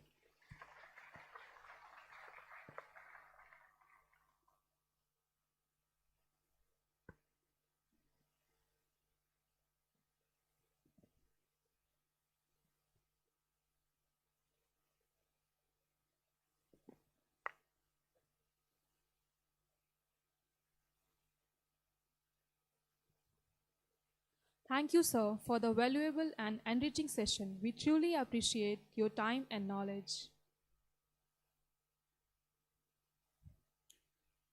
Now it is my honor to introduce our next team speaker, Mr. Sachin Achal, the director and co-founder of Eastral AI, With our 11 year of experience in the IT industry, he is leading expert in AI, strategy, data analytics, and digital transformation, driving major projects across India, the Middle East, and Asians. He has worked with top global enterprises designing advanced AI solutions and building large-scale data and cloud platforms that enable impactful decision making and innovation. We are privileged to have him with us today to share his insights on the evolving role of AI in transforming business and technology. Please join me in welcoming Mr. Sachin Achal.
Hi everyone, good afternoon. So it was a very insightful session by Dr. Parmar, and I think the academic part of the same has already been covered a lot in detail, right? I probably will augment the previous session that how the same can be implemented on the enterprise level, right? So sports side intelligence, AI beyond the scoreboard, right? So sports side is something that is a term we coined internally, right? So a quick introduction. So Astral, we incepted Astral in January 2024. So we are almost about to complete 2 years. In this 2 years, we have a team of 25 people. Majority of them are data scientists and AI ML experts. We have 10 plus clients. Now these clients are in the domain of public sector as well as some large enterprises. And the kind of work that we have done is either a strategy consulting for them or AI implementations for them. We have created, like recently launched on 14th November, we have launched our agentic AI orchestration engine called VC. So I'll probably cover a very short coverage about the same. Okay, we are globally present. We have an office in Dubai, and then we have 3 offices here in India as well. So what we do typically is the first AI strategy and consulting. This is where we understand the existing data landscape of organizations, and then there are 3 pillars against which we do the entire strategy consulting exercises, and those pillars are in the domain of AI governance and strategy. The second is AI center of excellence and capacity building, and the third is AI use case identification and prioritization. So this entire strategy can help organizations define their AI framework in the limits of which they can go ahead with the implementation for whatever use cases or platform they want to intend to. We have received a Dubai AI seal from the government of Dubai. So that is just a accreditation that the kind of work we have done. So almost 40 companies have got it globally. So basis the references, basis the kind of implementations of AI and the strategy consulting we have done, they have done a due diligence for almost 3 months and then given us a AI seal. So this helps us do any kind of AI work in any of the enterprises or government in GCC. Second is computer vision and AI application. So this is what the today's session is very much related to, and this is where we augment the last conversation we had, and then the agentic AI platform and the services around the same. This is a team. So I am Sachin, I am director and co-founder. I have almost 11 plus years of experience. Then we have Shruti, she is also part of the audience here. So she is our principal data scientist and she is head of product engineering for all the computer vision applications, which in this reference is SportsSite and Viz, the agentic AI platform I spoke about. Then we have Mausam, he is director, he is based in Dubai, so he could not be here today. So this is a core team that we have, and augmented by another 25 people that we have across the globe, right? So going to like talking about the subject that we are here for, right? The ethical implication of AI in sports, right? So with respect to computer vision, we have a lot of data that is there in public domain. There's a lot of data that we can collect on a day-to-day basis using CCTVs in our premises or mobile phones, or could be other mediums, right? But those videos are not being utilized at all at the moment. Typically all the cameras and all are used for reactive surveillances. If something goes wrong, we'll rewind it and look at it. But the industry is changing. They want proactive alerts and insights from the same video. Now that we have such amount of mass videos with us, why don't we apply some computer vision that's like model AI modeling capabilities to get something that is meaningful to us, right? That can be used by students, that can be used by coaches, right? So that's the gap, and that's the goal, that how can we mitigate the same with the help of AI or the technology we are referring to. So that's where we have SportsSite. Now SportsSite is computer vision application that can typically be used for AI in sports training, right? We have done a small POC with LNIPE recently on badminton, because badminton was an individual sports, and if given an opportunity and to do something at large, which of course will need a large infrastructure also in play, then the same can be extended to other sports as well as the team sports as well, right? Now the use cases were like almost all the use cases were spoken about in the last session, right? From performance side of areas, from the injury prevention side of area, or the overall game point of view, right? So why we did badminton intelligence is it was a high speed game, right? And of course individual sport, so it was easy to start with, and the infrastructure requirement was quite lesser than compared to the other team sports, right? And the KPIs that were developed were shot classification, court coverage, and reaction time, right? So this was a small video from the campus itself, and this is the intelligence. So this was SportsSite. So few snippets. The video was shot.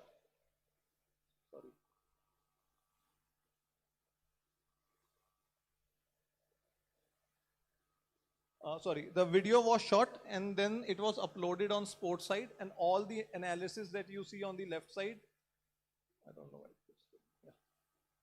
Be it the type of shots each player has taken or the average speed, all those analysis were there. So this was just a glimpse, because computer vision, now there is another technology which I'll be talking about in my subsequent slide, and we can get a detailed analysis report of the, for the same. This was another video that was taken from public domain, and a very similar analysis with different KPIs being published on a more pictorial manner on a dashboard, right? Sorry, I don't know.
Sorry, the slides are automatically proceeding ahead. I'll just have to make a small change. Apologies for the delay.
Okay, I'm back. Apologies.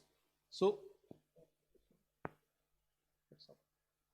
so probably going a couple of slides back. So this was a short video that we uh, shot in the same premises, and we have uploaded it on a sports site. That's the application that we have developed for web, right? And we uploaded it in right side. You can see the analysis that you have got. With the help of vision language models, right, we have also got a detailed report for the same match, which was of 5 pages, right? So this is just a glimpse of what kind of intelligence that you guys can configure on the same. This was another video that was there on the public domain, and we ran the same model, and we wanted to see like what are the areas where the particular sportsman is strong at, right? What was the shot that led to a point, right?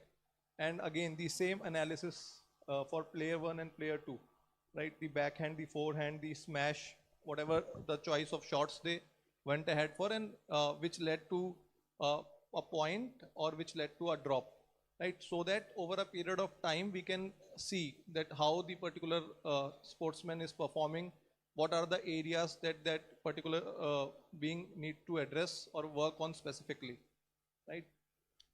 This is something that we had done. We wanted to be early movers in this particular space. So sports site is there on web and it's there on mobile as well for both iOS as well as for Android. But we have partnered with a company for smart glasses. This is how the smart glasses look.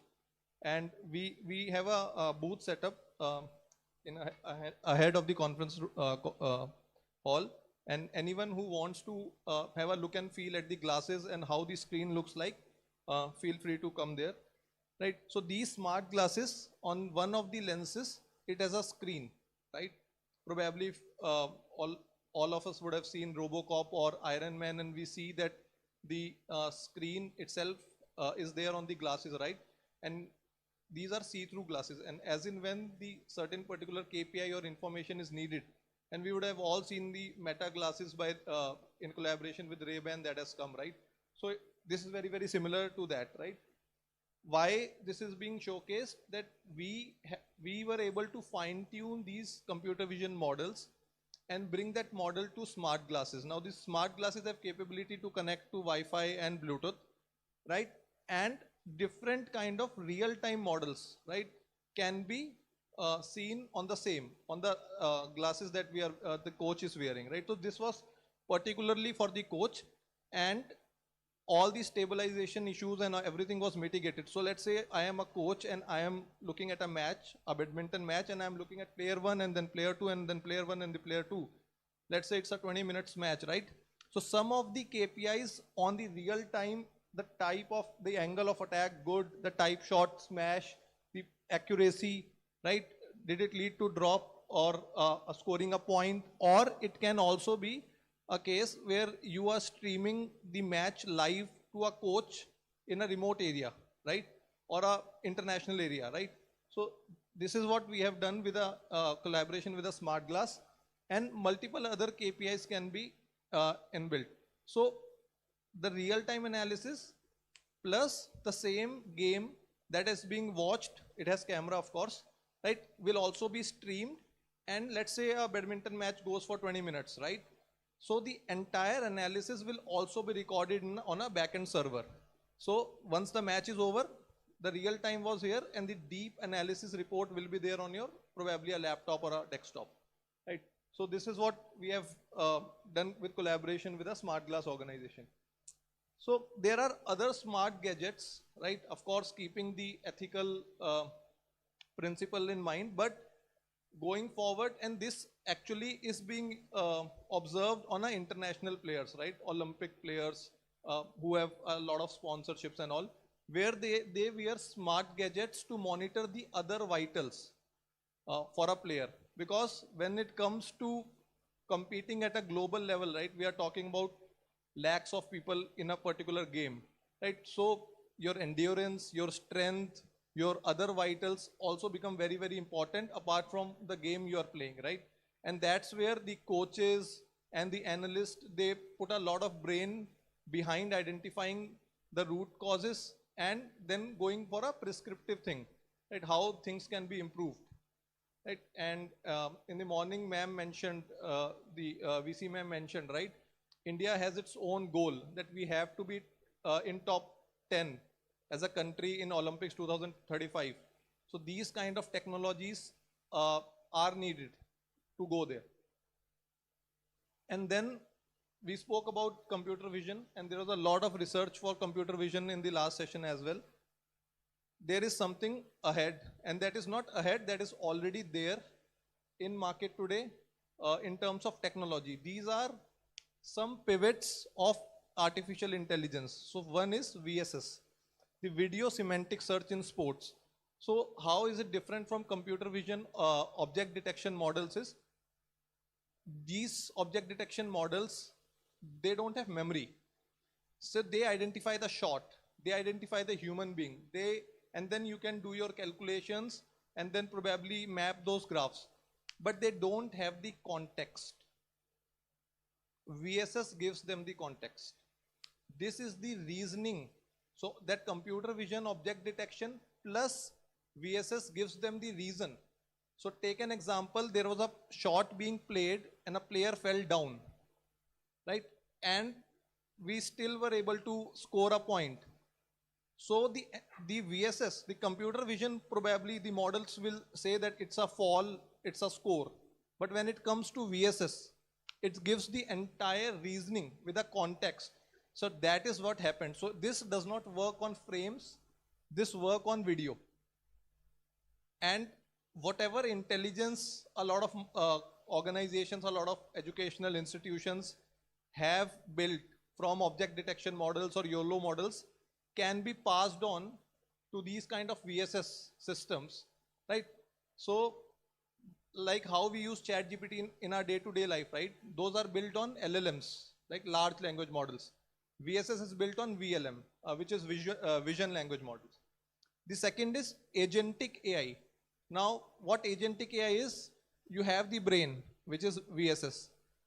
You have your eyes, which is object detection models, right? Which we typically saw on the safe side of things, right? Or computer vision. Then you need a end-to-end agentic AI framework or an orchestration engine to create a workflow so that with human in the loop, of course that's needed because we are not talking about replacing humans at all. This kind of AI systems becomes the additional set of brain and eyes for you, right? So these systems, I typically refer to them as decision support systems, not the decision making systems, right? So probably I'll cover a agentic AI workflow in a subsequent slide and that will give you a better idea for the same. So VSS, I've already spoken about. Coaches spend a lot of hours scrubbing through the videos, right? Now what VSS does, because it has a context, if you see, so it gives a search capability on the entire video stream we are talking about. Okay, so backend it works on vector embeddings. So let's say we have a search here, right? Show me all the unforced errors on backend returns. So let's say the game is for whatever minutes, 30, 40 minutes, right? From the entire 40 minutes of game, all those 5 to 6 frames, which refers to this particular search command based on the natural language prompt will pop out.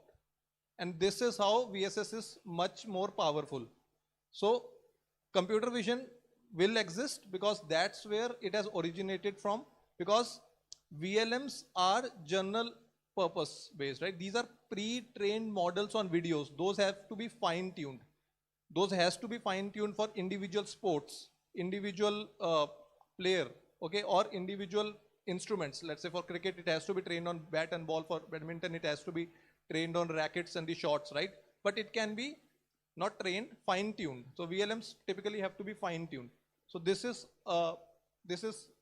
the next thing there now when it comes to AI. And second is the agentic revolution. Now, let's say I wear these smart glasses and view the match, right? I also have a detailed analysis, but it's still not end-to-end. When I say end-to-end, I have my source system, I have my target system, then I have certain actionables against it based on the reasoning capability. AI is all about reasoning. Without reasoning, it is as good as a data analytics, right? So that's where this agentic AI process comes in.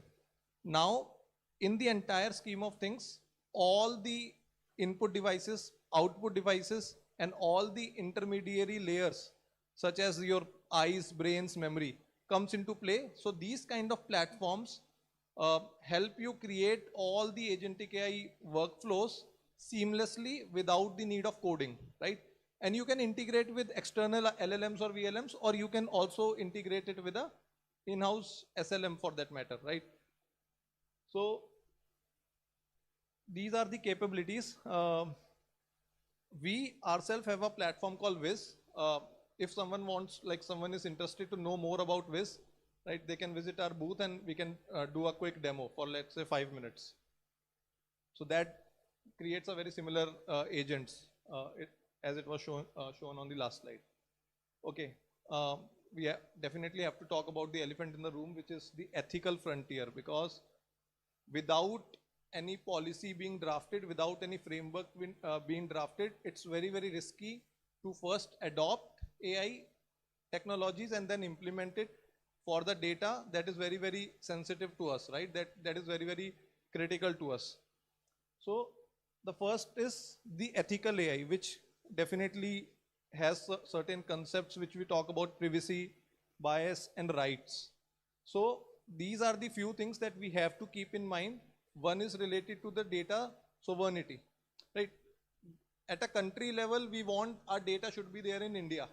But at an organization level, we want our data should be there on premise, secured with a role-based access control, so that only people who are authorized can have a view of the same. Then algorithm bias. AI itself has a lot of incorrect output responses, right? It could be hallucinations, it could be bias, it could be drift, and all three have a separate meaning. I've double checked it today. So these models degrade over a period of time. So we need a continuous fine tuning to keep them on top, right? To give them accurate outputs. Then the black box problem is all about the consent and the rights. Wherever we are using this particular data, okay, there has to be a lot of governable aspects to it, right? And that's where now on 14th November, we also have DPDP formalized, right? DPDP Act 2023. Now it talks about personally identifiable sensitive information. It also talks about healthcare data sensitivity, and also talks about financial data sensitivity. So I don't think finance would be an aspect for players, but the healthcare related information and the personally identifiable information such as biometrics, such as your facial recognition, definitely could be a concern. So consent management would play a vital role here. And then surveillance versus analysis. And the organizations also need to understand that whatever videos or whatever data they are capturing, is it to keep an eye on a human being, or is it to do analysis that is required for the betterment of the organization and the player, right? So there should be a borderline between the same. Responsible AI and governance framework. We as an organization have done this for 4 organizations now. One of them is a state government in India. Couple of them, one is a airlines, another one is a disaster management authority of Dubai. Now this particular activity takes almost minimum 3 to maximum 6 months, where we have to conduct a series of workshops to understand the need and then draft a policy. Why this policy is needed? There has to be a boundary within which we adopt and implement AI. Without that boundary, it can do a lot more damage than the benefit that we envisage from the same, right? So when it comes to norms for industries such as banking, it is very regulated, right? There are already norms for the same. For industries such as defense, I recently studied, like DOD already had a ethical AI framework, which the Army, Navy, or the Air Force has to adopt. But when it comes to sports, there is no formalized policy for AI, but then there is a policy for NSGA, which talks about sports governance, fairness, and ethics. And then we have some Indian compliances, right? Indian government-based compliances, which are very generic to all the organizations, but we have to deeply study it, that how much is it relevant for our particular organization or enterprise, such as DPDP Act, IT Act, or India AI Governance Guidelines. This was created by Niti Aayog. Okay. So based on all that, these are the 4 principles that any sports organization or authority should rely their AI policy on. And this is very important. So one is human in the loop, right? As I mentioned, right? AI is not a decision-making system, it's a decision support system. Then you have data minimization, that you only gather data, of course, with a consent, which is required for your analysis and your use. Rest all you have to perish it out. Then transparency and explainability. Whatever decision that has come out of the system that the human is referring to, it should have an audit and explainability factor to the same, right? So if you can explain it to a human, the AI should also be explained it. right? That why this particular decision or this particular analysis has been arrived at, right? And last is compliance ready. So if there are any compliance, any reporting frameworks that we are already following, the policy should also abide by the same. So summary from the overall keynote today is that these are the two aspects which we should look at, be it LNIP or be it any organization, any enterprise, be it sports or not. One is the AI strategy, which is explainability, secured and governable, and then having human in the loop, right? And second is a AI center of excellence. Now center of excellence is a large area which talks about infrastructure, all the use cases and platform which we spoke about, as well as a capacity building. So this is a series of activity, and this is a larger initiative which people think of and people implement, right? As we speak, 2 state governments in India are implementing at a statewide level. Now this AI COE solves a purpose to first set up a robust, scalable GPU infrastructure. That is not only for one sports, that can be scaled to, let's say, all the sports the organization is into, right? So that's the infrastructure piece of things, right? Second is the application, okay? In our case, I have mentioned for the computer vision, it's safe sports site. For VSS, which I spoke about, the VLMs, that's the memory, and the agentic AI, that's the actionable output for coaches, right? And finally, the capacity building and continuous operations. Capacity building for students, for coaches to understand and refer to that system on a day-to-day basis. Initially, it seems to be complex, but the benefits envisaged and reaped out of these platforms are much more useful in our day-to-day life. And if we have to, of course, compete at a global level. And then continuous operations is for the system that we have implemented, for the models we have implemented, fine-tuning, keep it up to date to keep the accuracy up and running. So that's all from my side. Thank you. Thank you, sir. Now may I request SC Negi sir, Pawan sir to come on stage to felicitate the speakers, please. Sir, please. Nimai, may I have you on stage?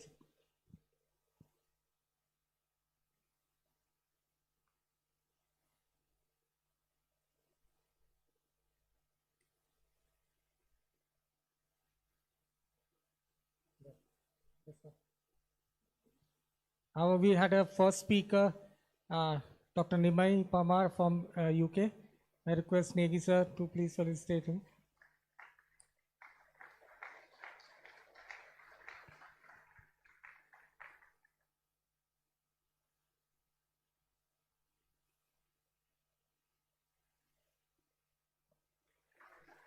Thank you, sir. With another speaker, Sachin Anchal from Astral AI, may I request Pawan sir to please felicitate Sachin.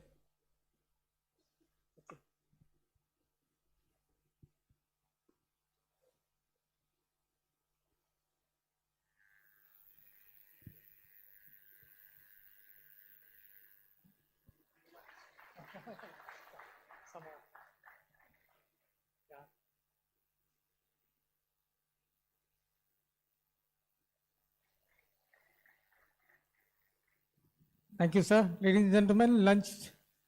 We'll have a lunch now, and we will again assemble here at 2:30. Thank you. Thank you, everybody. Students all have to come at 2:30 exactly. Please go take your lunch and come back. And the coaches, please take their attendance.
academic and a researcher in the field of computer science and artificial intelligence, contributing significantly to innovation and development within the discipline.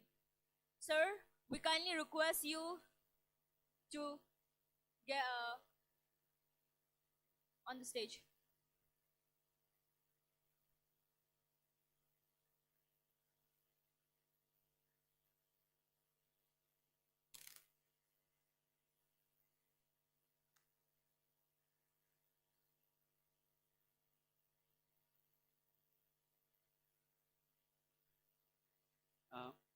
Thank you. Am I audible till the end? I mean, till the last row?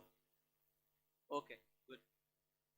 At the outset, I would like to thank the LNIPE for giving me this opportunity, and organizing secretary Rajput sir, the significant dignitaries that are seated on the dais in the front, and all my dear students. Before I actually proceed, let me give you an idea of what I'm going to talk about in the next 30 minutes. If you have listened to the first two speakers, you have seen that Nimai sir have gave you some idea about how artificial intelligence is being used in sports analysis, and then Mr. Sachin had given you an insight how they are taking artificial intelligence into developing applications that could be useful for the end users. My talk, I'll be trying to concentrate because I'm not really very sure about my listeners, how much well equipped technically the listeners are, let's say, in the domain of artificial intelligence. So I'll try to give an overview. What is this AI? How this AI actually works, and how we can use AI in the fields of sports biomechanics. At any point of time, any of the listener is free to interrupt me, ask questions, or give your insight. I'm open for that. Okay? So, can I get a cordless mic?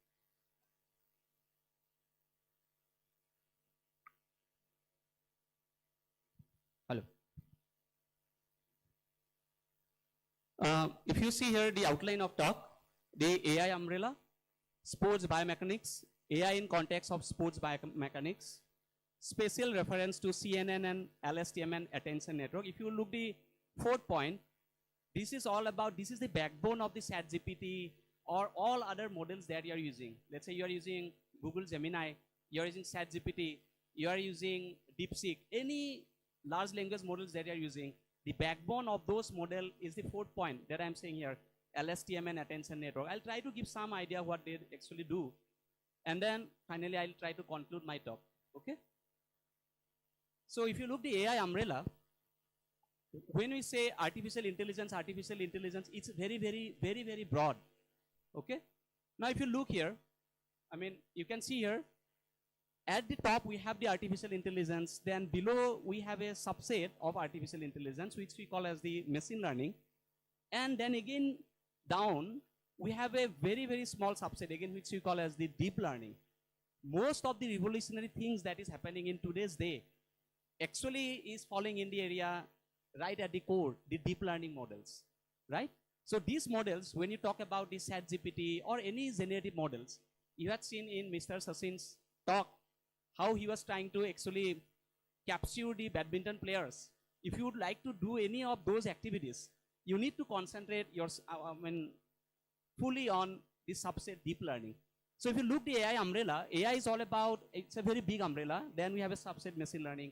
Then still we have a core subset, which is a deep learning. Deep learning is the backbone of the present day AI that actually we are using in day-to-day life, including ChatGPT or any other advanced AI. So when we say artificial intelligence, I mean, why does it become so powerful? Very quickly, because that is not the objective of the today's talk. But before I proceed, why we say artificial intelligence? Artificially, it has to be intelligent, right? So artificially, how can a thing be, or how can I don't say machine, because machine is something where we put our logic. So how can a logic be so intelligent? And that finally, we give a term called, let's say, artificially intelligent. So that actually started, if you trace back, you will see that it is being inspired from the human neurons. So how the human neurons in a brain work, right?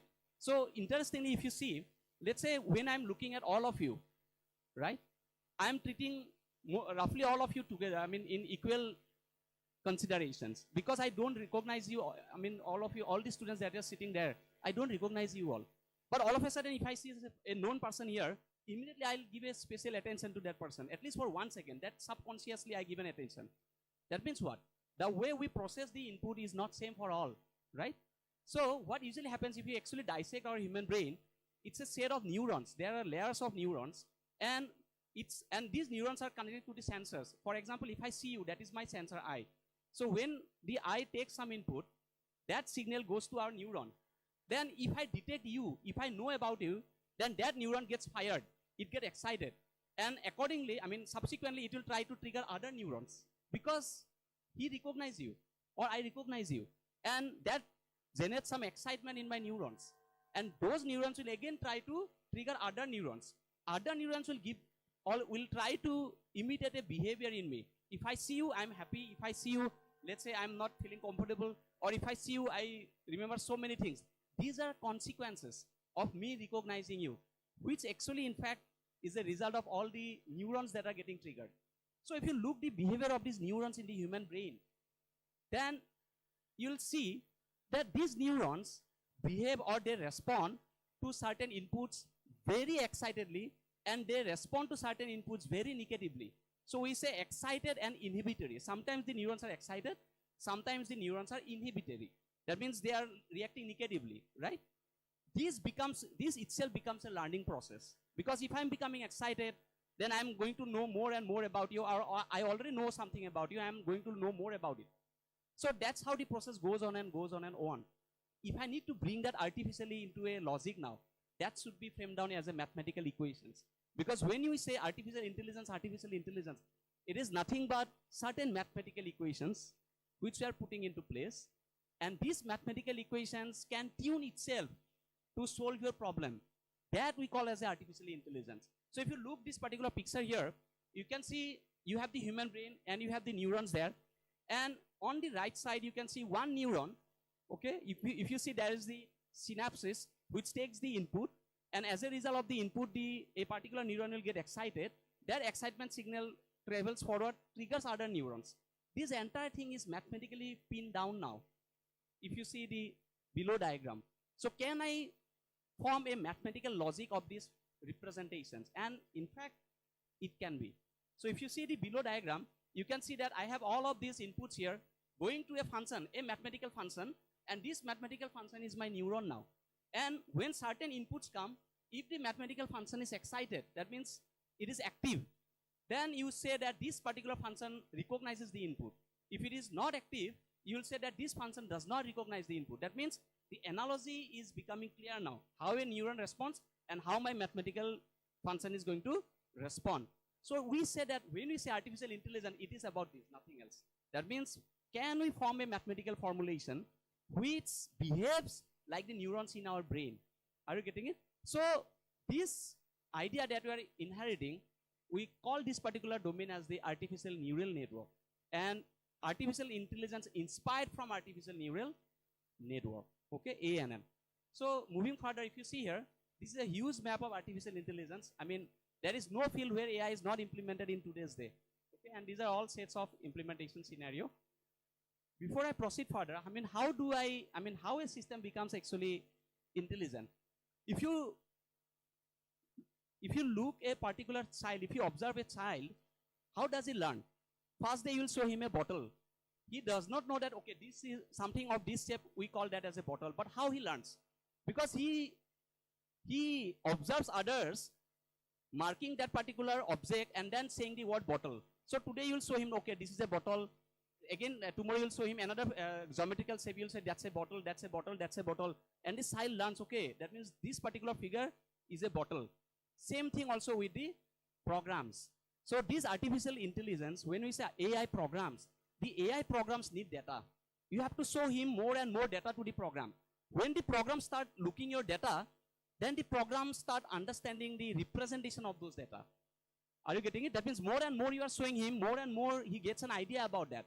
And then he says, okay, now I got to understand something. And then we say that, okay, the program is learning now. That basically becomes the fundamental flow of the learning. So if you want to make a program learn, you have to show him more and more data. If you have more data, then he becomes more and more better in his learning. That is why, if you see, ChatGPT has come to us as an application, and at the same time, we type so many things asking to the ChatGPT. This itself is the goal for the companies, because we are feeding these ChatGPT applications more and more and more and more data to the algorithm every day. More and more data the algorithm gets, more and more fine-tuned the algorithm logic will be subsequently. Okay? So when I say that when we have the data in our hand, then we can form certain logics. Okay, given this data, what can I do with that data? Let me form some logic. If I can form some logic for those data, then I can say that, okay, my logic is now a AI agent. So we say that, okay, I have created an AI agent. What is that AI agent?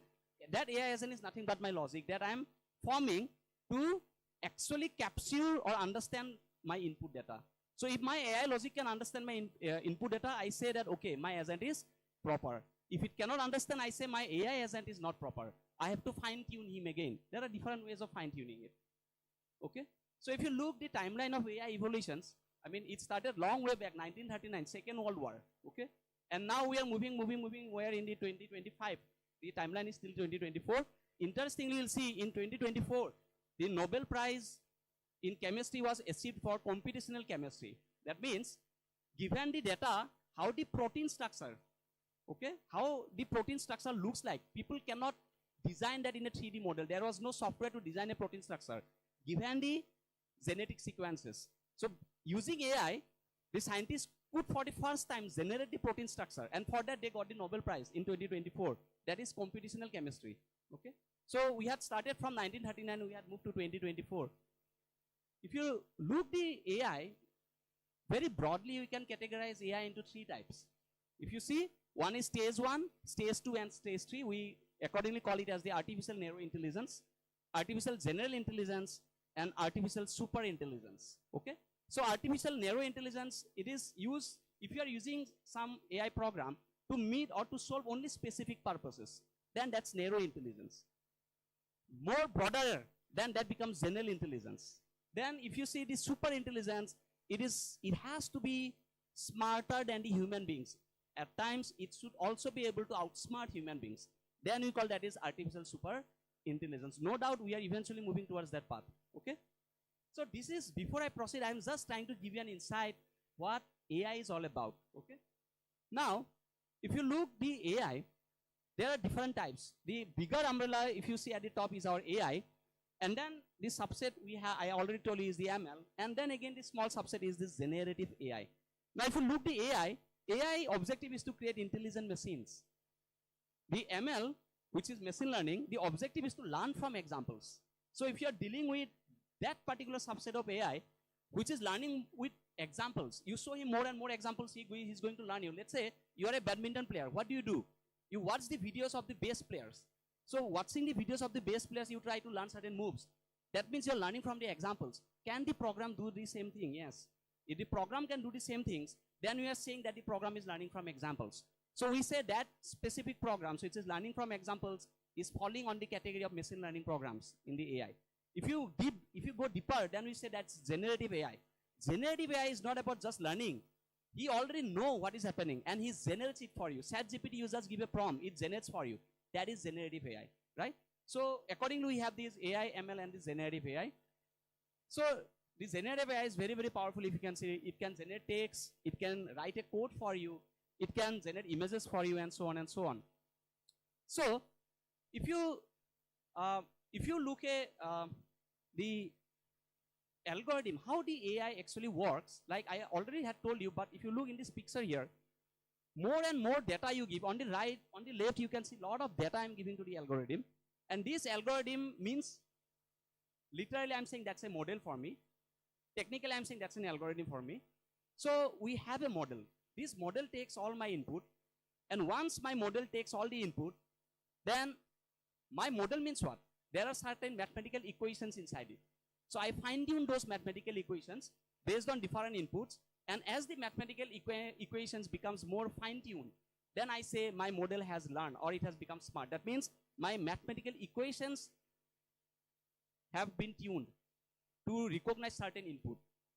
Are you getting it? So in simple, these are the sets of mathematical equations that we are fine tuning all the time based on certain input data.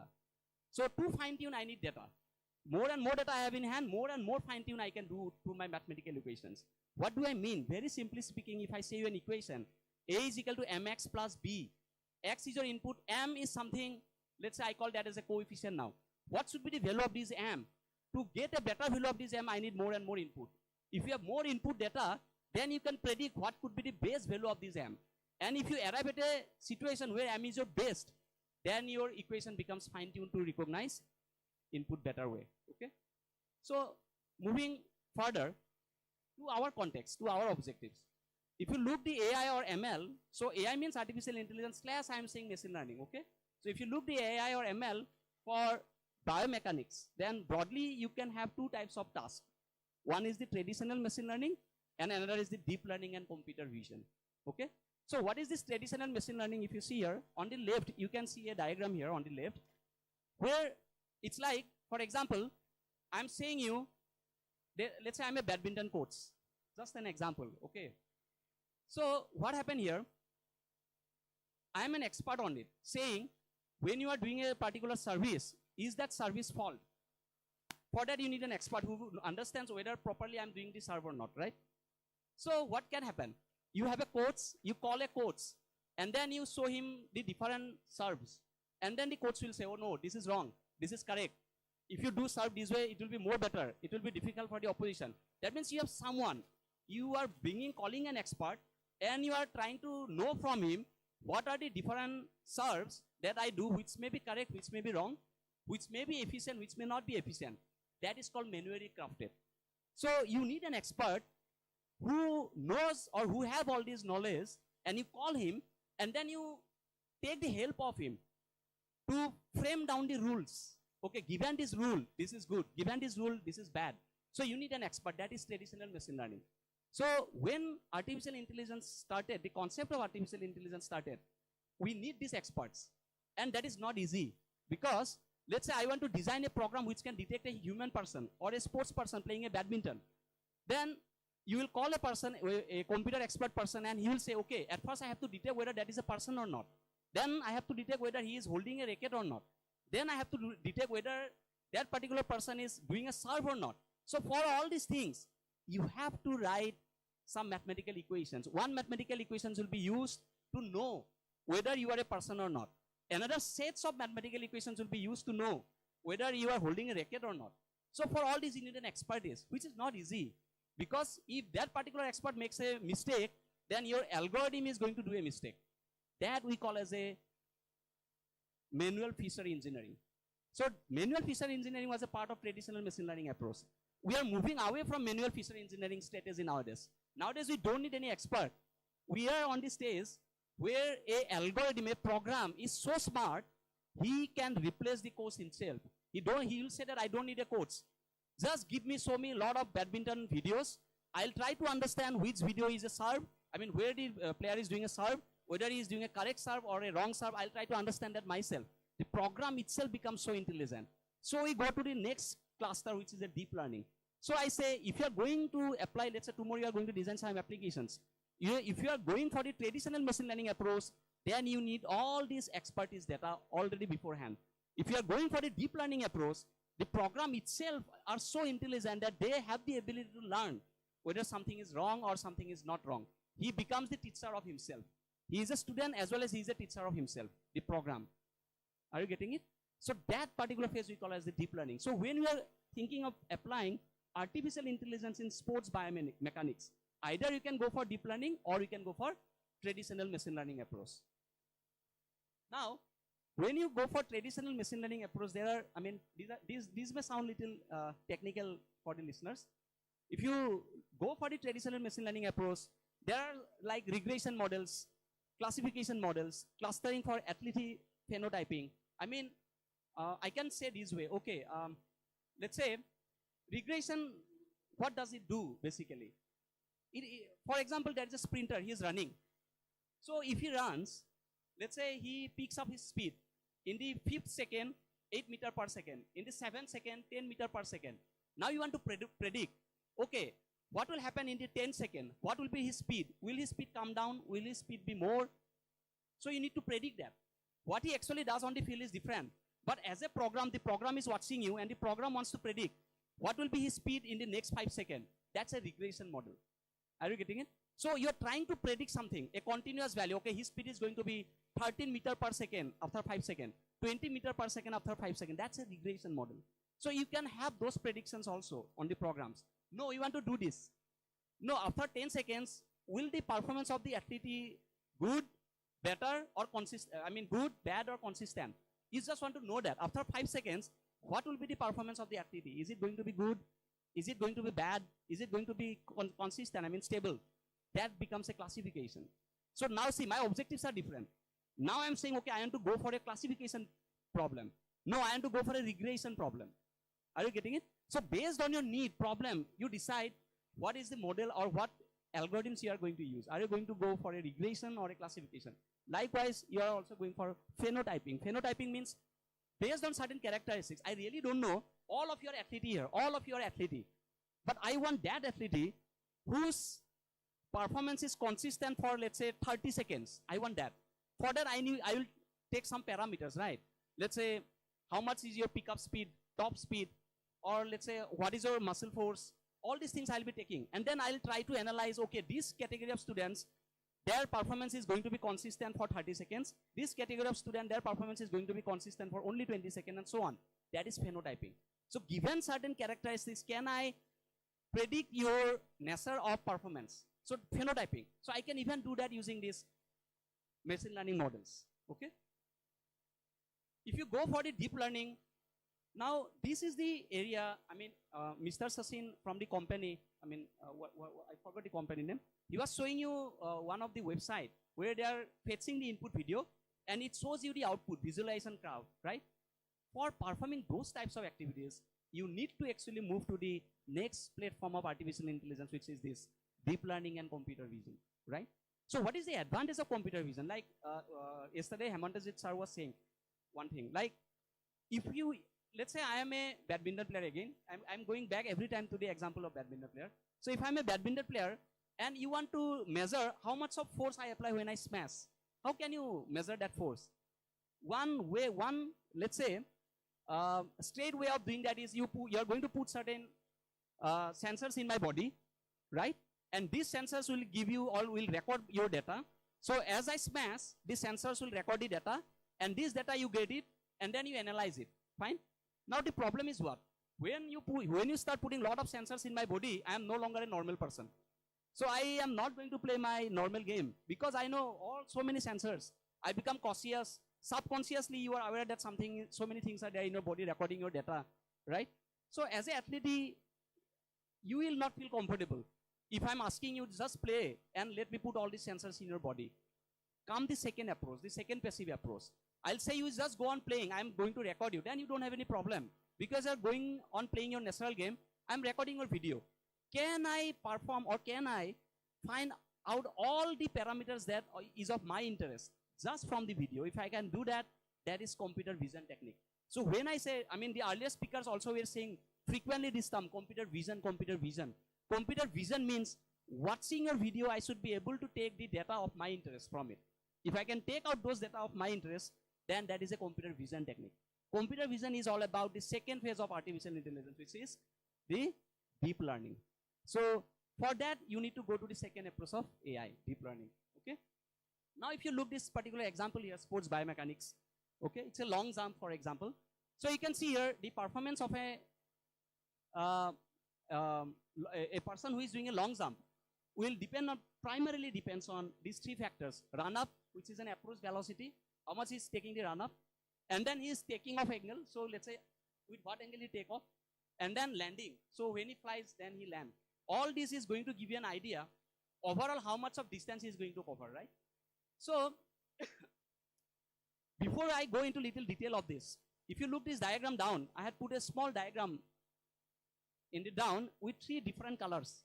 One color is green, another color is blue, and another color is yellow. Now if you see here, what this color indicates, this indicates the angle of my takeoff. So when I'm jumping, am I doing a straight jump or I'm inclining and then doing a jumping? So different angles, right? Based on my angle, I am going to cover different distance. Are you getting it? Why is that? We'll see eventually. But this is a very synthetic plot.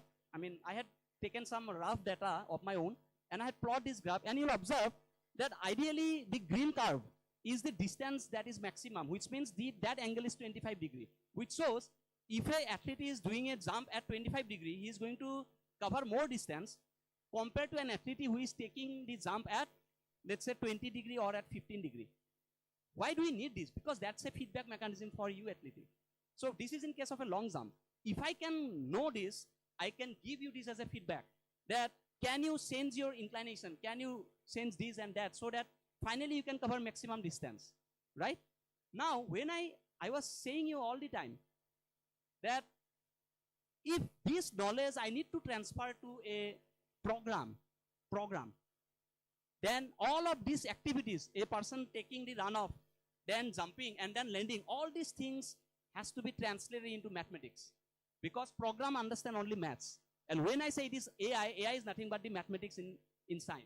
And you're fine-tuning these mathematical equations every time. So if you look this particular picture, what is the mathematics behind? I'll not try to explain, but let me show you what are the mathematics involved here, specifically in the case of long jump. Okay.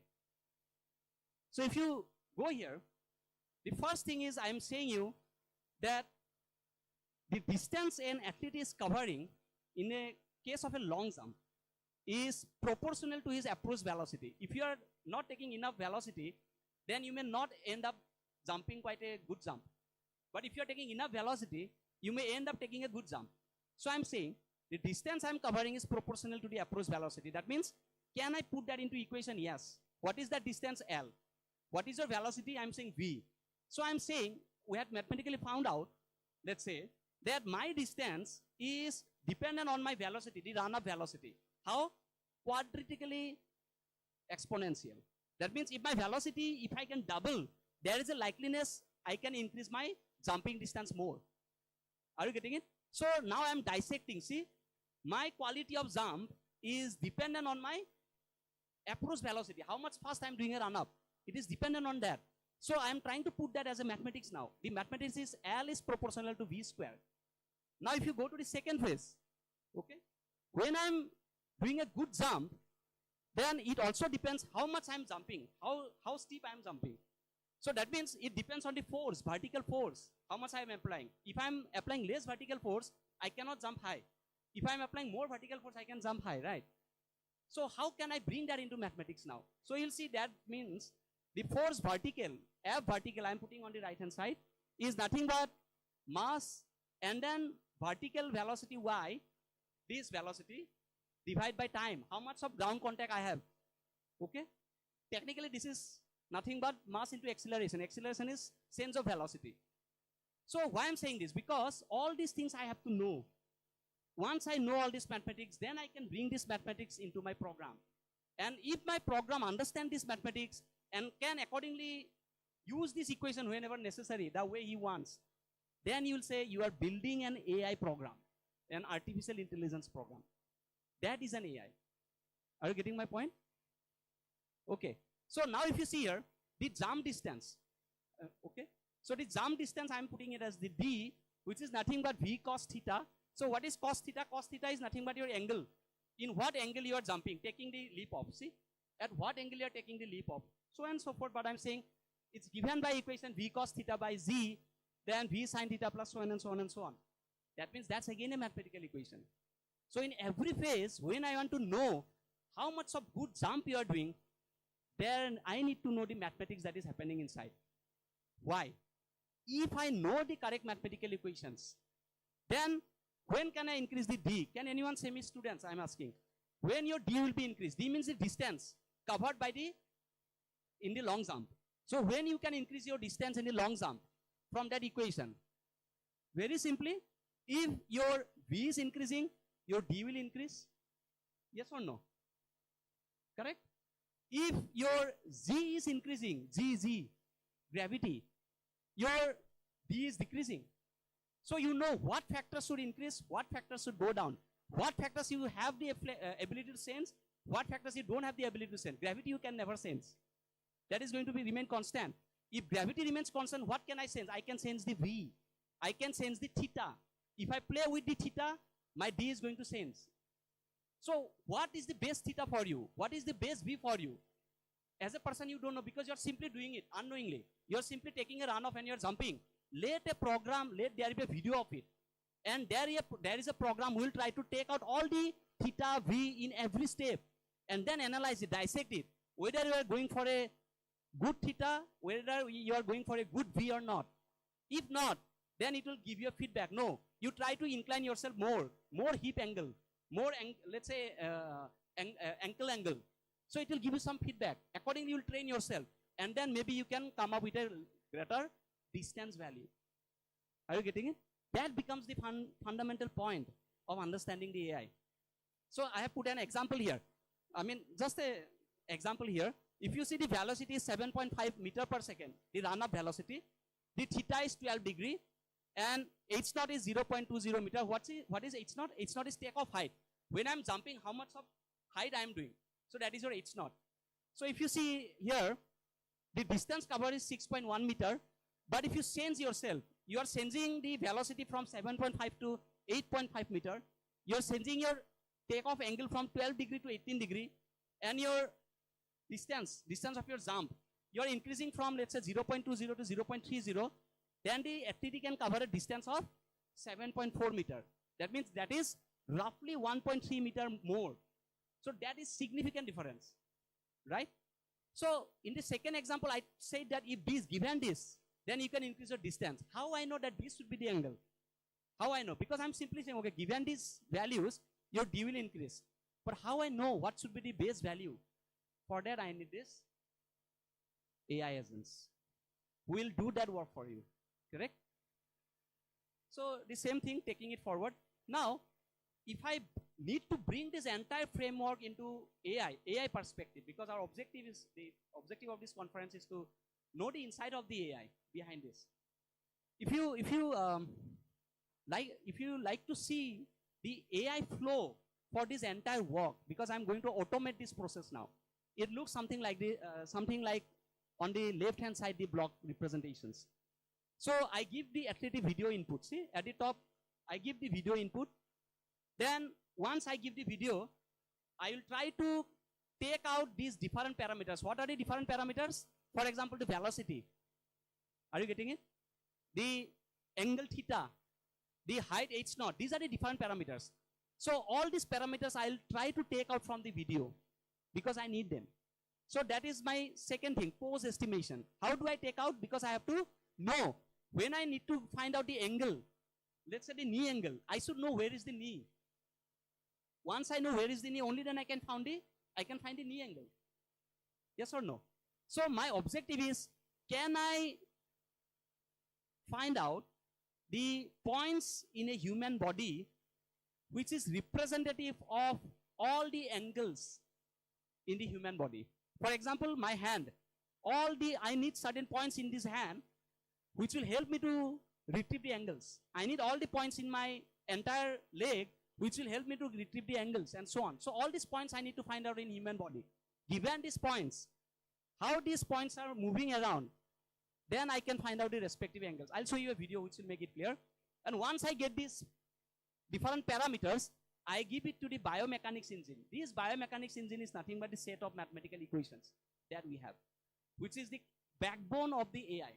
If there is no mathematical equations, then your AI, you don't have an AI engine. Simple as that, right? So we need the biomechanics engines. So biomechanics engine, we have all these equations in our hand. Once you have these equations in your hand, then you have the data now. So let's say you are running, you are a student now in athlete. So you are just running, you are a sprinter, for example. So you are just running. I take your data and I take Usain Bolt's data. Are you getting it? So I take your data and then I take out all these parameters, your angle, your force, your height, and then I take Usain Bolt's data. And then I'll show you, see, where is the difference? Why is Usain Bolt performing more better than you?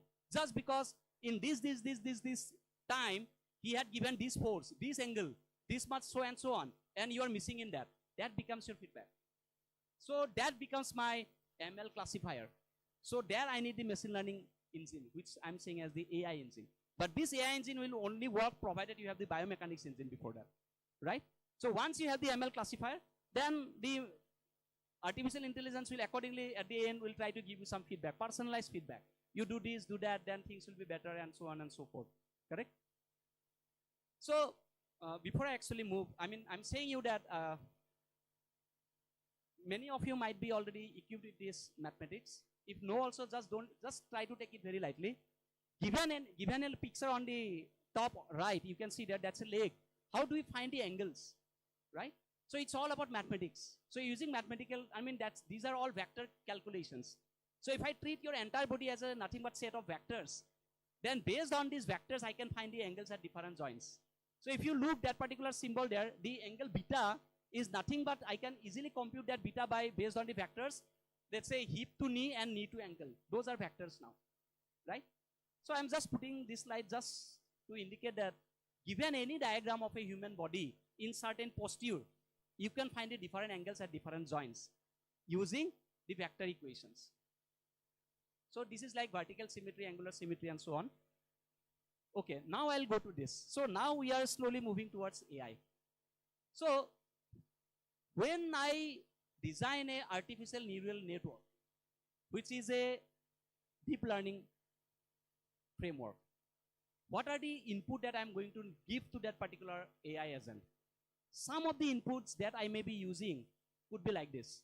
Knee angles, so I have written it here. So you can see here, these are knee angles. Okay, knee angles, hip angles, velocity of the hip.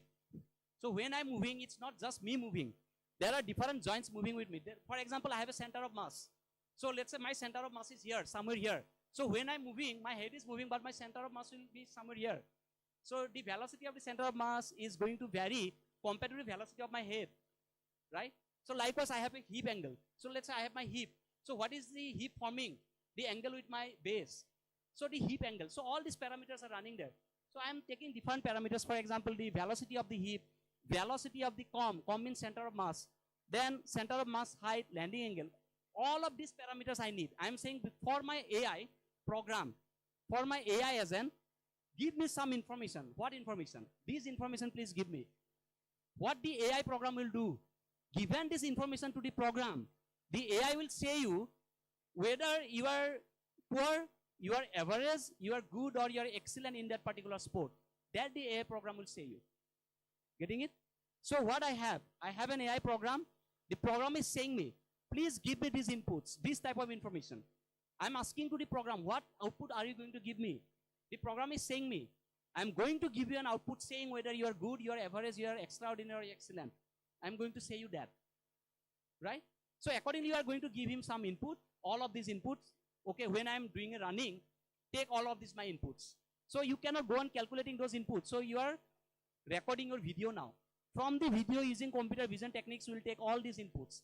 I'll give to the AI program. AI program will classify whether you're good, average, poor, or something else. Correct? So now if you see here, let me show you one. This is a very,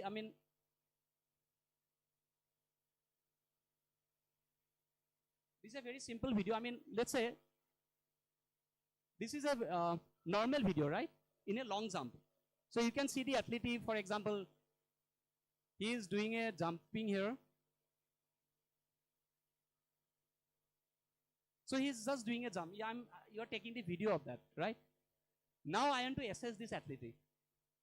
Okay, when I say I'm going to assess this athlete, I need to know what are the different parameters that was running in when he was actually doing this run up. So now I put an AI agent. Please see here, okay?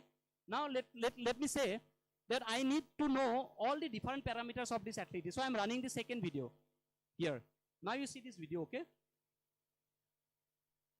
So now you see this video. Now you see here. So I started identifying his body joints.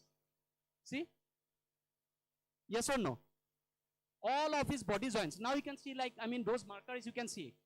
All point of time. That means I'm capturing all his different parameters at that point of time. How do I do that? This is being accomplished by using vision techniques, computer vision techniques, which comes as a package called MediaPipe. So all of the companies, I mean, that will show you, okay, we are doing this, we are doing that. They are not doing anything just but using this package that's called MediaPipe. So MediaPipe is a computer vision techniques. Using MediaPipe technique, you can actually extract. So, I mean, I'm rerunning this. I mean, just see the second video once again.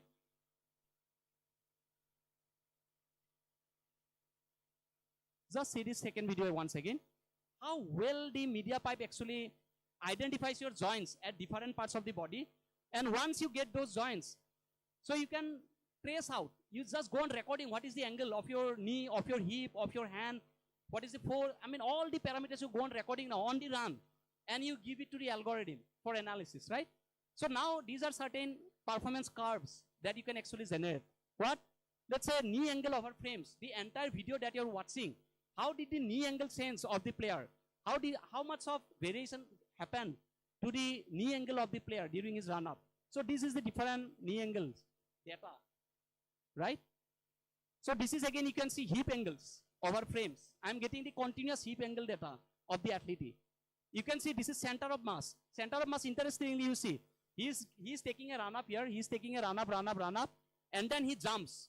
So center of mass, the vertical distance of the center of mass goes up, and then again he lands, it comes down. So you get to see this data. That means you are no longer looking a person, you are looking a signal now. So I am transforming the person into some signals. For here, for example, I have 3 signals here. The first signal is knee angle, that is one signal for me, continuous. The second image that you are going to see, that you are seeing here is the hip angle image. That's a signal now again. Again, the third is a center of mass signal. So I get signals now. Given the signals, things becomes easy for me to analyze now. Why?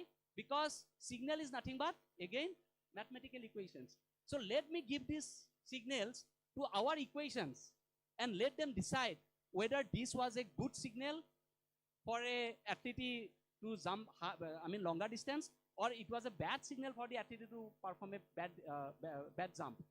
Let those mathematical equations analyze now, given this as an input to those equations. Are you getting it? If you can do that, you have generated you have designed the AI as well. Simple as that. Let me take you to some other perspective. Okay. So if you see this, if you see this particular diagram, this is the center of mass trajectory of the jump athlete. So he had done, he is taking a run up here, and then he jumps. So this is the apex point. After this, eventually your vertical distance starts declining, and this is your landing point. So yellow mark is your landing. There are many blue points here. Any idea why is this? I mean, just asking out of context. So these blue points, these markers are corresponding to your athlete on the frame. What are all these blue points? Anyone? So many random blue points. These blue points correspond to what? On the video that you have just seen. These are the different audiences sitting. If you go back to this video, so many people are watching this. I mean, if you just play this video once again, when he jumps, see, there are so many people sitting here. See, all these people sitting here. So the computer vision also captures them, right? So these are the things that you need to fine tune when you're doing a research. When you're doing a research, you're taking the data that is only of your interest. So you need to also know what data is of your interest, what data is not of your interest, and how you're going to discard that. Those becomes part of your step, process, when you're taking this data for research analysis. Okay. Moving further. What I'm trying to say, are you trying to get it, at least by fraction of it? The audience? Okay. When we say about the artificial intelligence, I told you, primarily it is either traditional machine learning or deep learning. When you talk about deep learning, it's like when you have a car, the backbone of that car is, of course, are many, but I'll say the primary backbone of the car is the wheels. Because even if you don't have an engine, you can still have a car, right? So, likewise, the primary backbone of the deep learning algorithm is the CNN model, which in computer science, we call that as the convolutional neural network model, right? So, I'm not going to explain how that model works, but I'll simply give you an idea. How does this AI model actually works? If you look this here, you have the picture of the input picture of, for example, it could be that of an athlete, but on the diagram, you have seen the input picture of a zebra, right? So when you are designing a program, a AI program, your AI program should know whether that's a zebra or that's a dog or that's a cat, what? So you are designing a program and then you are saying, okay, please identify whether this is the picture of a zebra. Likewise, in athlete, you can say that, please identify whether this player is playing badminton or playing volleyball or what. So you are giving the picture of a player in some, let's say, posture, and then you're asking the program, please say, identify what sports he is playing. So it could be something like that, right? So what happens here is, you have a lot of mechanisms going beneath, inside, actually, of the AI agent, right? So one of the primary things that is going on happening on the model called CNN is convolution plus ReLU. It's like something like this. To identify whether I am a person, what is the first thing you need to do? So you'll say that, okay, whether I am a person or not, you are keeping 5 persons together. 5 person is standing, 5 people are standing. The first people will say whether I have an eye. The second people will say whether I have 2 eyes. The third people will say whether I have 2 eyes and 1 mouth. The fourth people will say whether I have a face. The fifth people will say, oh yes, that's a face. So different people have different tasks. These different people are nothing but these layers. Or we say that simply as a convolutions. So when we say convolution operation, it starts from the simplest job and it goes to the complex task. So the person 1 will say, okay, there is 1 eye. The second person will say, no, there is 2 eyes and 1 lips. The third person will say, no, there is 2 ears, 2 eyes, 1 nose and 1 lips. The fourth person will say, no, that looks like a face. The fifth person will say, that is a person. Because he got to know all of this information from the previous person. That's how the model works. So when we have a convolutional neural network, this convolution layers does all these things, abstractions. The first layer does something, gives it to the next. The second layer takes more idea, gives it to the next. The third layer takes more idea, gives it to the next. Finally, the model knows, okay, this is that. That's how the neural network works, okay? This is just a diagram to make you understand. So, okay, I'll just show you one thing before I move. Okay, now let's say you want to identify squat, like let's say you are doing a shallow squat or a deep squat. So let's say my task is very simple, whether I'm doing a shallow squat or a deep squat, right? So why need that? Because if you are doing too many deep squats, then you're increasing a lot of pressure on your lumbar spine, potential for butt wing, higher risk for certain populations. So you have some risk factor associated with every squat, right? So that is why it is important for us. So if you are doing too much of deep shallow squat in wrong posture, then there is certain risk. So that becomes a feedback for you. If you are doing a shallow squat, then why you should not do it? Because you may not get enough benefits from doing squat and so on. So again, that you are not recommending. So not recommending means we are saying we are penalizing, right? So if you are doing one squat wrongly, I am penalizing you. If you are doing the other squat correctly but not much of benefit, I am penalizing you. Penalizing you means what? You should not do that way. Penalizing itself is a mathematics now. What I'm trying to say is that. So when you're thinking of any notions, okay, I'll penalize you. When you said I'll penalize you, penalizing here punishment is what? Okay, you go around the field 2 times. So I'm not saying that in the program. I'm saying you that if you are doing this way, this squat, then you are doing wrong to your body, right? That's a penalize. When I talk technically to the program, that penalizing is a mathematical equation. Remember, event penalizing is a mathematics. So everywhere we have the mathematics. And if I can take this mathematics out, then I can design the AI programs. Simple as that, right? So, I'll not go into I have put it all the details here. So if you see here, let's say when you're doing a squat, there are different angles you can actually consider. The hip angle, the knee angle, the back angle, and so on and so forth, right? So what are the penalty you can do? The penalty that you can do is on joint angle penalty, then the torque penalty. So torque penalty means, let's say, how much of force you're pushing on your hip, right? And then you have the back angle penalty. So these are the different penalties that you can actually put on a squat. So how do I frame it? Because if it is an AI, it has to be mathematics. That is why I'm showing you the mathematics, just for understanding purpose, how AI works. Because I believe this is going to be the first breakthrough of the eyes, of you understanding how AI works in sports, right? So if you see here now, let's say you want to design some mathematical equation for a joint angle penalty. One simple equation could be something like this. Delta of theta is theta I minus theta I op. Theta I op means for doing the correct square, what should be the maximum angle of my, let's say, knee angle. And how much you are doing. What is the difference of that? That is your penalty. So that is the difference, and that difference I am putting some penalty. So you can bring a coefficient there. Coefficient of penalty. So let's say that is K. So you'll say K of delta theta I. K becomes your penalty. What should be the value of that K? Because if K is 0.1 or if K is 0.01, then accordingly your penalty is different. Yes or no? That K has to be learned optimum. So you should know what is the base value of K so that you don't apply wrong penalty. That is the objective of designing AI equations and optimizing the AI equations. So when we have a AI, you have the mathematical equations. To know the better value of those parameters, you need to optimize those equations. That we call as the learning in the AI. So when we say that every AI learns, learning means optimizing the parameters. Simple as that, nothing else.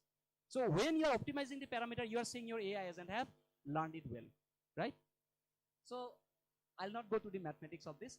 I'm putting it down because if I'm sharing the slides, anyone interested, you can just go through the slides. But you can have these equations formed for different penalties. So for torque penalty, there is an equation. For back angle penalty, there you have the equations and so on. So once you have this equation, then again, like I had shown you the earlier video, you can form certain graphs, right? To know the behavior of this. So on the left, you can see there's a torque versus joint angle in square. So this is a plot. On the right, it's a penalty function based on the joint angle. Okay, now if you have this diagram now doing square, again the same thing, you identify the landmark points. Now so many things, why I'm putting this slide for you is to understand this. When I'm giving a lot of information to an AI is nothing but a program. It just don't want unnecessary information. For example, if you want to know whether there is a person standing on the stage, so your camera is taking a photo, and in that photo you want to know whether there is a person standing on the stage. For that, do you need this particular information to know that? Or for that, do you need that projector? Whether there is a projector, do you need that information? No, you don't need. Yes or no? So you need to, or you intend to discard the information that is not necessary for you. Why? Because you want to make your program fast and light. So we go for some semantic identification. That means if there is a person standing, I don't need the entire person data for me. I just need to know certain few informations that will indicate me whether that is a person or not. So on the right, you can see it's like a heat map. Okay, so we call that as a heat map signature. So this signature already indicates you that that is a person with different motions. I just don't need the entire person there. Why? I'm trying to make my model more and more light. Simple as that. Why light? Because you'll tend to get output in real time. If your model is not light, you are not going to get feedback in real time. So if you want to design an AI program which needs or which you are expecting to get feedback in real time, your program has to take minimum data, just minimum data, and know what you are doing. Taking that minimum data alone. He's not concerned what is the color of your hair. He don't need hair. Because for analyzing your jump, he does not need the hair. For analyzing your jump, he does not need your eye information. He'll discard. Not necessary. Right? That's how we make the AI engine light. So when we are designing an AI engine, we need to concentrate exactly what information is necessary for me so that I can make it more light and more real time. Okay? So these are just, very simple code written just to show you, when you are doing a squat, how can I get your X and Y coordinates, right angle, right knee, left knee, right hand angle, left angle, all the different coordinates, how can I extract it, and how can I classify? See here, on the top you can see the lady is standing, so that's a classification. See there, it's shallow. And down, the classification is deep.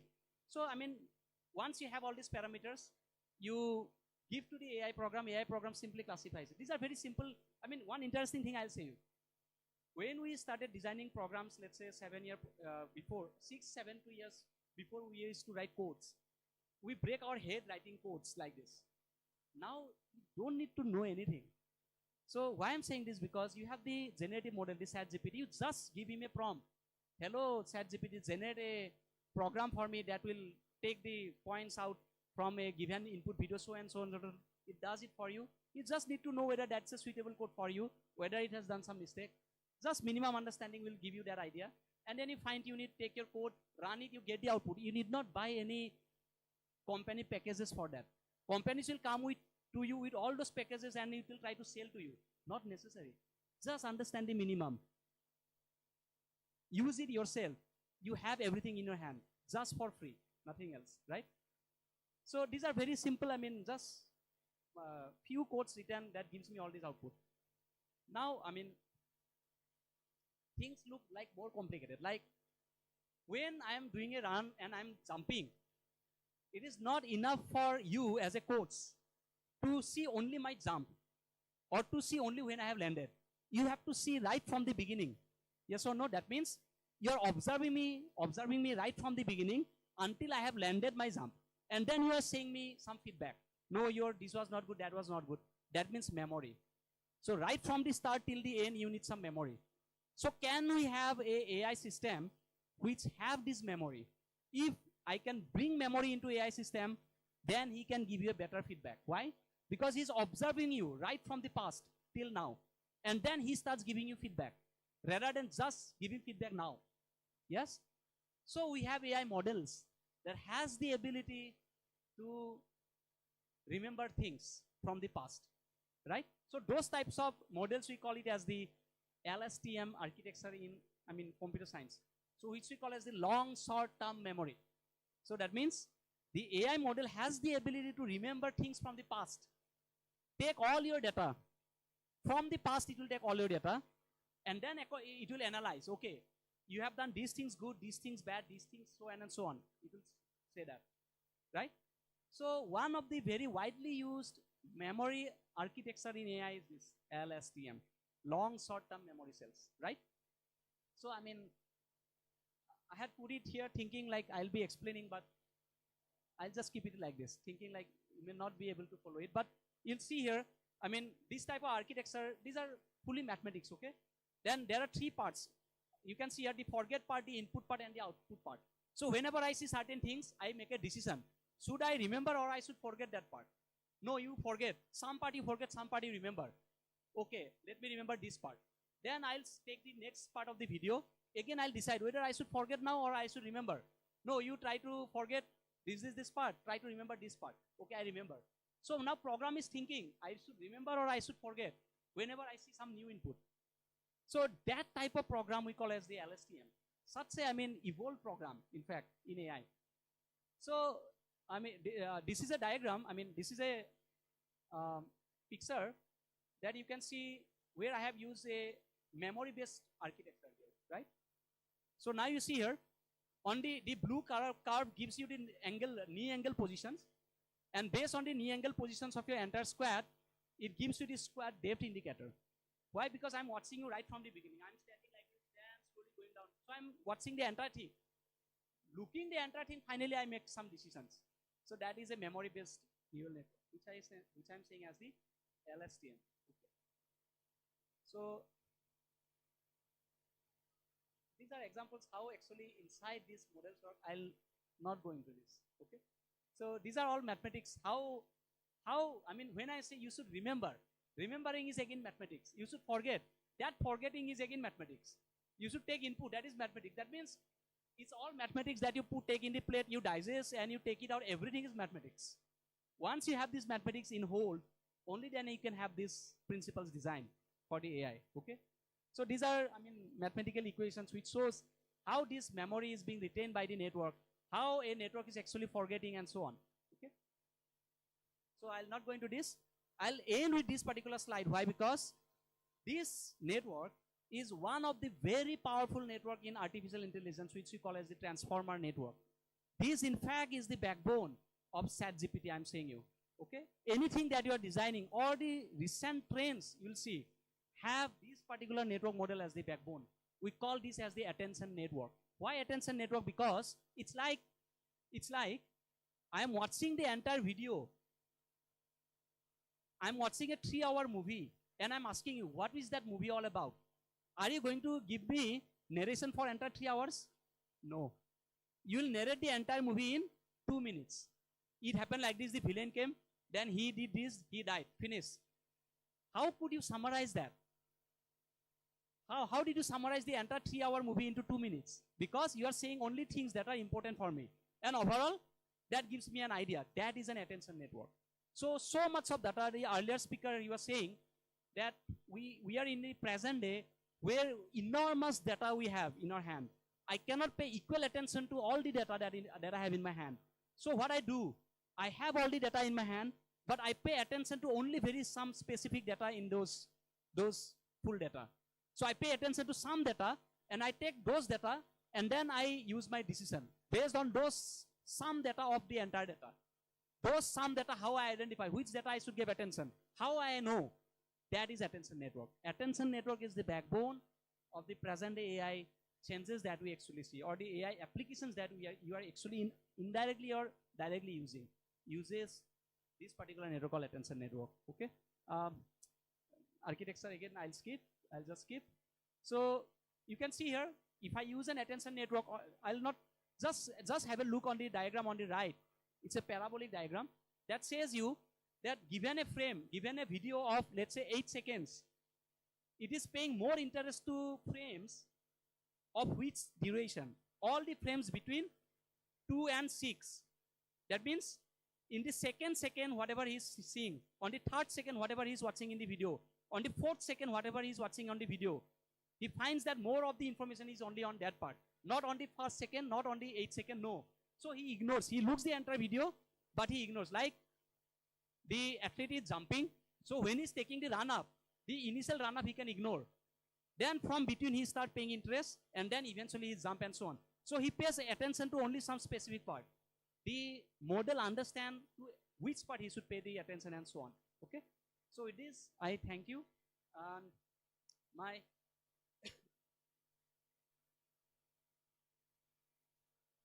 objective was just to give you an idea what actually is this AI. When we say AI, what actually this AI is, how that is being used into the sports biomechanics world. Okay, I hope if you could get some part of it, that is good enough. Thank you once again, everyone. Thank you, sir. Thank you, Rupam, for a nice presentation.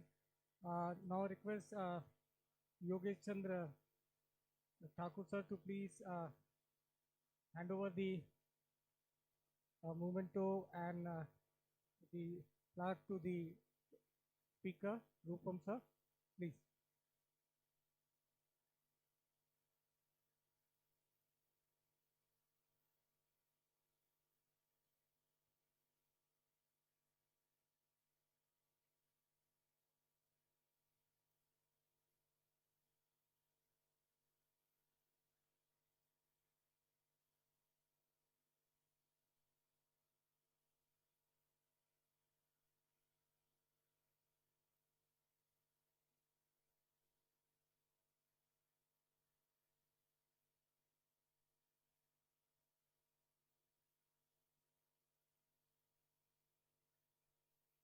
Now we are heading towards the interesting session. ये सारे students के लिए हैं. So we will be having the panelists, different panelists. So आप के लिए ये थोड़ा ease session है. उनको बोला है कि भाई ऐसा टॉपिक आपको दिया है कि जिसके बारे में आप डिस्कशन करेंगे और आप सवाल पूछेंगे. जितने लोग सवाल पूछना चाहें वो सवाल पूछेंगे जो आपके हिसाब से हो, और आप एआई को किस तरीके से समझते हैं, एआई की परिप्रेक्ष्य में हम खेलों को किस तरीके से आगे लेकर जा सकते हैं. तो जो अगला सेशन है, and I request the our the announcer to please announce the panelists' names so they can be on stage, please.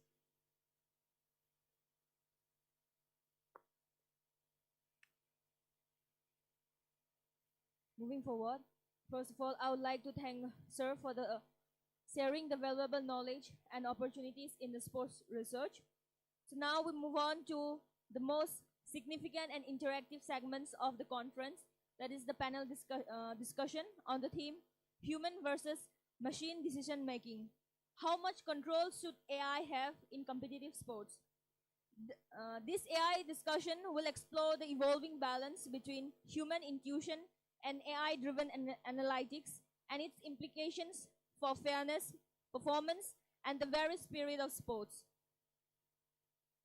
Joining us are esteemed experts and thought leaders whose experience spans across academia, sports science, coaching, and advanced analytics. Their diverse perspectives will offer us a comprehensive understanding of the challenges and opportunities ahead. So I request our esteemed panelists to kindly take their seats on stage. First is Dr. Pawan Kumar Tripathi, Pro Vice Chancellor of Singhania University, Dr. Piyush Jain, Secretary of Physical Education Foundation of India, Dr.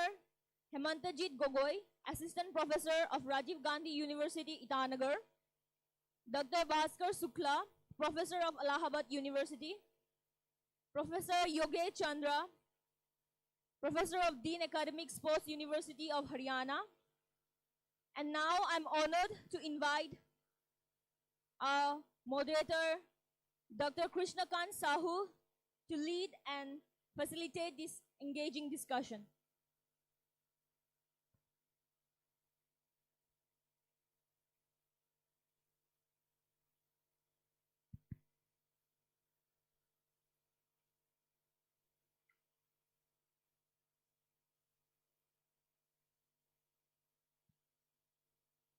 Thank you very much. So welcome to this session. और ये session को हम जो topic है that is human versus machine decision making and the extent of AI control to competitive sports. कई perspective हैं. जैसे आज सुबह से आप सुन रहे हो कि एआई का इंटरवेंशन कितना है स्पोर्ट्स में, लेकिन पर्सपेक्टिव हमें देखना पड़ेगा कि एआई का इंटरवेंशन तो है, उसके फायदे और नुकसान कितने हैं. क्या एआई हमारे जो ह्यूमन बीइंग है उसको क्या रिप्लेस करेगा? तो कुछ ऐसे पर्सपेक्टिव हैं. लाइक एक पर्सपेक्टिव है एथिकल एंड फेयरनेस कंसिडरेशन पे, दूसरा है परफॉर्मेंस एंड स्ट्रेटजी, तीसरा फैन और ह्यूमन एलिमेंट पे, and the last is ethical and practical consideration. इन सब बातों को ध्यान में रखते हुए इन पर्सपेक्टिव पे थोड़ा डिस्कशन करने के लिए हमारे पैनलिस्ट हमारे सामने हैं. और मैं ज़्यादा समय ना लेते हुए सबसे पहले अनुरोध करूंगा, मेरा पहला क्वेश्चन होगा डॉक्टर पवन से. पवन जी, क्या आपको लगता है कि ये एआई सिस्टम अगर हमारे स्पोर्ट्स में आ गया और ये जजमेंट पे या ऑफिशिएटिंग में आ जाता है, तो क्या ये कई ऐसी चीज़ें जो ह्यूमन हैं क्या उसको रिप्लेस कर लेगा? क्या आपको लगता है कि एरर बढ़ेंगे या कम होगा? क्या लगता है आपको, क्या ये रिप्लेस कर सकता है ह्यूमन बीइंग को? तो कहना चाहूँगा कि अभी मील लेने के बाद जो इसमें ऑडियंस बैठी हुई है उनका बहुत बहुत धन्यवाद, क्योंकि काफ़ी टिपिकल होता है आपका दोबारा यहाँ पर आना और उसके बाद मैथमेटिक्स पढ़ने के बाद बैठा हूँ. तो इसलिए अपने लिए एक बार जोरदार तालियां बजाइए. अब हम आप एक लेवल पे आ गए.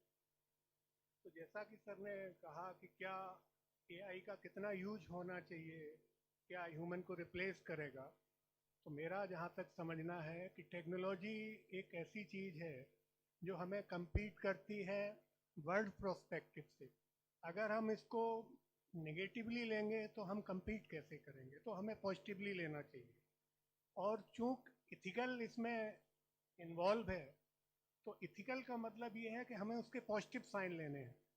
और पॉजिटिव साइन लेने के साथ साथ एक्चुअली ये भी देखना है कि हम दूसरे को जज कर रहे हैं तो कोई हमें भी जज कर रहा है. हम ऐसे टीम कहीं कंपटीशन में जा रहे हैं तो लोग मेरा पैटर्न मैपिंग कर रहे हैं, तो हम भी किसी का जो हमारी अपोजिट टीम है हम उसका पैटर्न मैप कर रहे हैं, तो कहीं ना कहीं वो इक्विवेलेंसी बनी है. अब उसमें ये डिपेंड करता है, फिर कोच पे बात आती है, आपके शिक्षक पे बात आती है कि वो किस तरीके से उसको आपको दे पा रहा है. तो मेरा सोचना सर ये है कि एआई ज़्यादा तो नहीं, मैं तो यही समझूंगा कि एक सिक्के के दो पहलू हैं, जहां जितनी वैल्यू एआई की है उससे कहीं ज़्यादा वैल्यू एक कोच की, एक टीचर की, और आपस में जो जज करने वाले हैं, चाहे वो रेफरीज हों, उनकी। धन्यवाद सर। मेरा अगला सवाल होगा हमारे डॉक्टर पीयूष जैन से कि सर खेल में एक नाटकीय मोड होता है, हमेशा होता है, और एक साइकोलॉजी बहुत बड़ा फैक्टर होता है, एक इमोशन बहुत बड़ा फैक्टर होता है, और जब हम बात करते हैं हाईएस्ट अचीवमेंट की तो कोच का भी एक रोल होता है और उसमें काफ़ी चीज़ इमोशनल जुड़े होते हैं। क्या एआई के आने से ये इन चीज़ों पे असर पड़ेगा? देखो, पहला तो मेरा ये मानना है कि एआई को हम यूज कर रहे हैं या एआई हमें यूज कर रहा है। चाहे कोच हो, प्लेयर हो, एडमिनिस्ट्रेटर हो, कोई भी हो, यदि एआई हमको यूज कर रहा है, एआई हमको यूज करने का मतलब है कि हम 100% एआई पे डिपेंडेंट हो गए। एक दूसरा है कि एज एंड व्हेन रिक्वायर्ड, जब मुझे जरूरत है तब मैंने एआई का इस्तेमाल किया। सपोज करो जैसे सर ने अभी कहा हमारे फेलो पैनलिस्ट ने कि एआई को एक सिक्के के दो पहलू हैं, दोनों पहलू हैं, बट जो मैं मानता हूं वो है कि कोच की भूमिका को कभी भी कोई भी एआई रिप्लेस नहीं कर सकता। आप ये सोचो कि आप एक टीम लेके गए हो, चलो इंटरनेशनल कंपटीशन छोड़ दो, जब आप इंटर यूनिवर्सिटी खेलने जाते हो, इंटर कॉलेजिएट खेलने जाते हो, तब उसमें आपको सब कुछ, ये बात पहले से भी हम सब लोगों को पता होती थी, आजकल सिर्फ एल्गोरिथम और जो ये मैथमेटिक्स पे आ गई है। जब हम लोग खेलते थे आज से 25 साल पहले, 30 साल पहले, जब हमारे भास्कर जी बताएंगे आपको कि जब फुटबॉल का मैच खेलने गए होंगे तो वो पहले से ही पता लगा लेते थे कि इस टीम में 11 प्लेयर हैं, ये इस पॉइंट पे खेलता है और इसकी ये खूबी है और हमारे पास इसकी ये काट ही है। तो AI can not be replace. जो कोच है उसकी भूमिका होगी, सिर्फ ये है कि एआई का इस्तेमाल करना आना चाहिए, जो मुझे लगता है आज सुबह के दोनों लेक्चर्स में यही बताया गया आप लोगों को कि एआई के सही इस्तेमाल करना। अब पता लगा कि आपने जो आपके पास परफॉर्मेंस आई, जो आपने देखा वहां पर फेलो टीम को, क्या उसने आपको दिखाया और आपने क्या यूज किया। मैं ऐसा मानता हूं कि जब खेल होता है, चाहे वो क्रिकेट हो, बास्केटबॉल हो, फुटबॉल हो, ये जजमेंट ऑन ग्राउंड होते हैं। आप कितनी भी तैयारी करके चले जाइए, कोई से भी गेम के लिए चले जाइए, लेकिन ऑन द स्पॉट जो ग्राउंड पर होता है वही डिसीजन सर्वश्रेष्ठ होता है। धन्यवाद सर। देखिए, हम यहाँ पे आर्टिफिशियल इंटेलिजेंस की बात कर रहे हैं और इसके क्या उसके इंटरवेंशंस हैं, साथ ही साथ हमें समझना पड़ेगा कि एथिकल इश्यूज बहुत सारे होते हैं। तो हमारा सवाल इसीलिए है क्योंकि हम नहीं चाहते कि एआई का इस्तेमाल नहीं करना है, हम चाहते हैं कि एआई का इस्तेमाल करें, लेकिन कैसे करना है, किस तरीके से करना है, उसके बारे में बात हो रही है। मेरा अगला सवाल होगा प्रोफेसर योगेश चंद्र जी से कि सर आज के डेट में हम देखते हैं कि जो गेम है वो रूल्स या रेगुलेशन के हिसाब से ही होता है, लेकिन इंटरप्रिटेशन सब अलग अलग होते हैं, अलग अलग सिचुएशन में अलग अलग इंटरप्रिटेशन होता है, फुटबॉल, हॉकी, क्रिकेट, सब में। क्या एआई अगर रेफरी में चला जाए या ऑफिशिएटिंग में चला जाए, जैसे क्रिकेट में हमने देखा है कि आज के डेट में अगर रनआउट क्लियर दिख भी रहा है तब भी रेफरी अंपायर जो है खुद डिसीजन नहीं देता, वो सीधे थर्ड अंपायर पे चला जाता है। तो ये जो रिस्क लेने वाला ये जो था वो खत्म हो रहा है, तो आपको क्या लगता है इस बारे में? सर, ओवरऑल जो मैं जानता हूँ गेम के बारे में अभी तक, वो ये है कि गेम में सबसे जो अच्छी चीज़ होती है वो होता है उसका सरप्राइजिंग एलिमेंट। जो अदरवाइज अगर प्री डिसाइडेड चीज़ें होती, तो अगर एआई को खेलना होता तो वो तो विनर भी पहले डिसाइड कर देती, पहली चीज़। दूसरा चीज़ आप बोल रहे हैं, एक बार रिपीट करेंगे सर? सर हमारा जो स्पोर्ट्स में ऑफिशिएटिंग में बहुत ज़्यादा इंटरवेंशन हो गया है, इसके बाद ऑफिशिएटिंग में बहुत सारी चीज़ें हैं, जैसे फॉर एग्जांपल कई बार जो ह्यूमन एलिमेंट है वो उसका एक बहुत अच्छा पार्ट रहता है किसी भी गेम में, क्योंकि वो अल्टीमेटली रोबोट तो खेलते नहीं, इंसान खेलते हैं, उनके इमोशन भी होते हैं, उनमें एग्रेशन भी होता है, और गेम के बहुत मल्टी डायमेंशनल फैक्टर है। रिजल्ट जैसे आपने कहा, नो डाउट एआई का इंटरवेंशन जो है एक्यूरेसी ज़रूर बढ़ा देता है, ठीक है, लेकिन वो अलग अलग तरह पे है। जैसे हॉकाई में अगर आप देखेंगे तो it is completely on AI, भाई एआई ने जो डिसीजन दिया फाइन, एक पार्ट है वो जो जहाँ फुली। दूसरा पार्ट है जहाँ एआई जो है असिस्ट करता है। फॉर एग्जांपल जिस तरह से आपने क्रिकेट की बात की, तो क्रिकेट के केस में थर्ड एम्पायर का डिसीजन होता है, लेकिन एआई जो है एक असिस्टेंस की तरह काम करता है।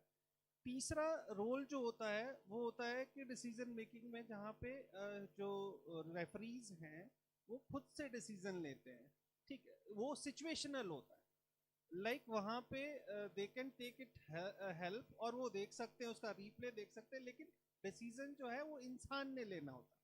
तो तीनों एस्पेक्ट में डिपेंड करता है कि कौन सी गेम में और किस तरह से है।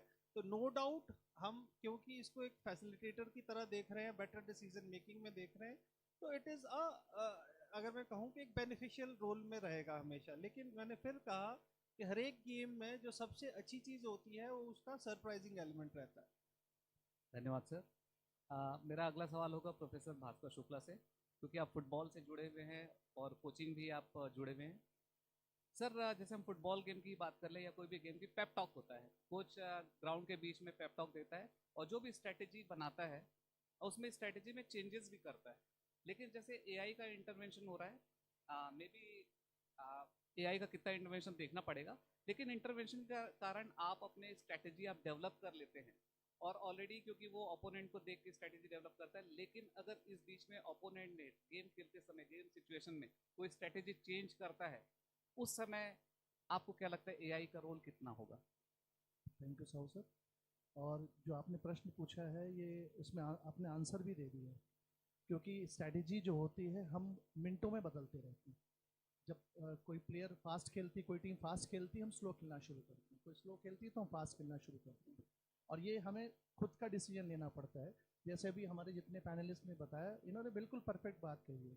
एक एग्जांपल मैं दूंगा, 1986 में एक मैराडोना ने गोल किया था, याद है आप सबको? Hand of God. शायद एआई होता तो हैंड ऑफ गॉड कभी ना मिलता। आप समझ रहे हैं? तो वो चीज़ें वो भी बहुत अच्छी हैं, और जैसा एक सिक्के के पहलू तो है ही हैं, लेकिन आप ये भी तो देखिए कि आज सबसे ज़्यादा हम लोग उसका मिसयूज़ कर रहे हैं।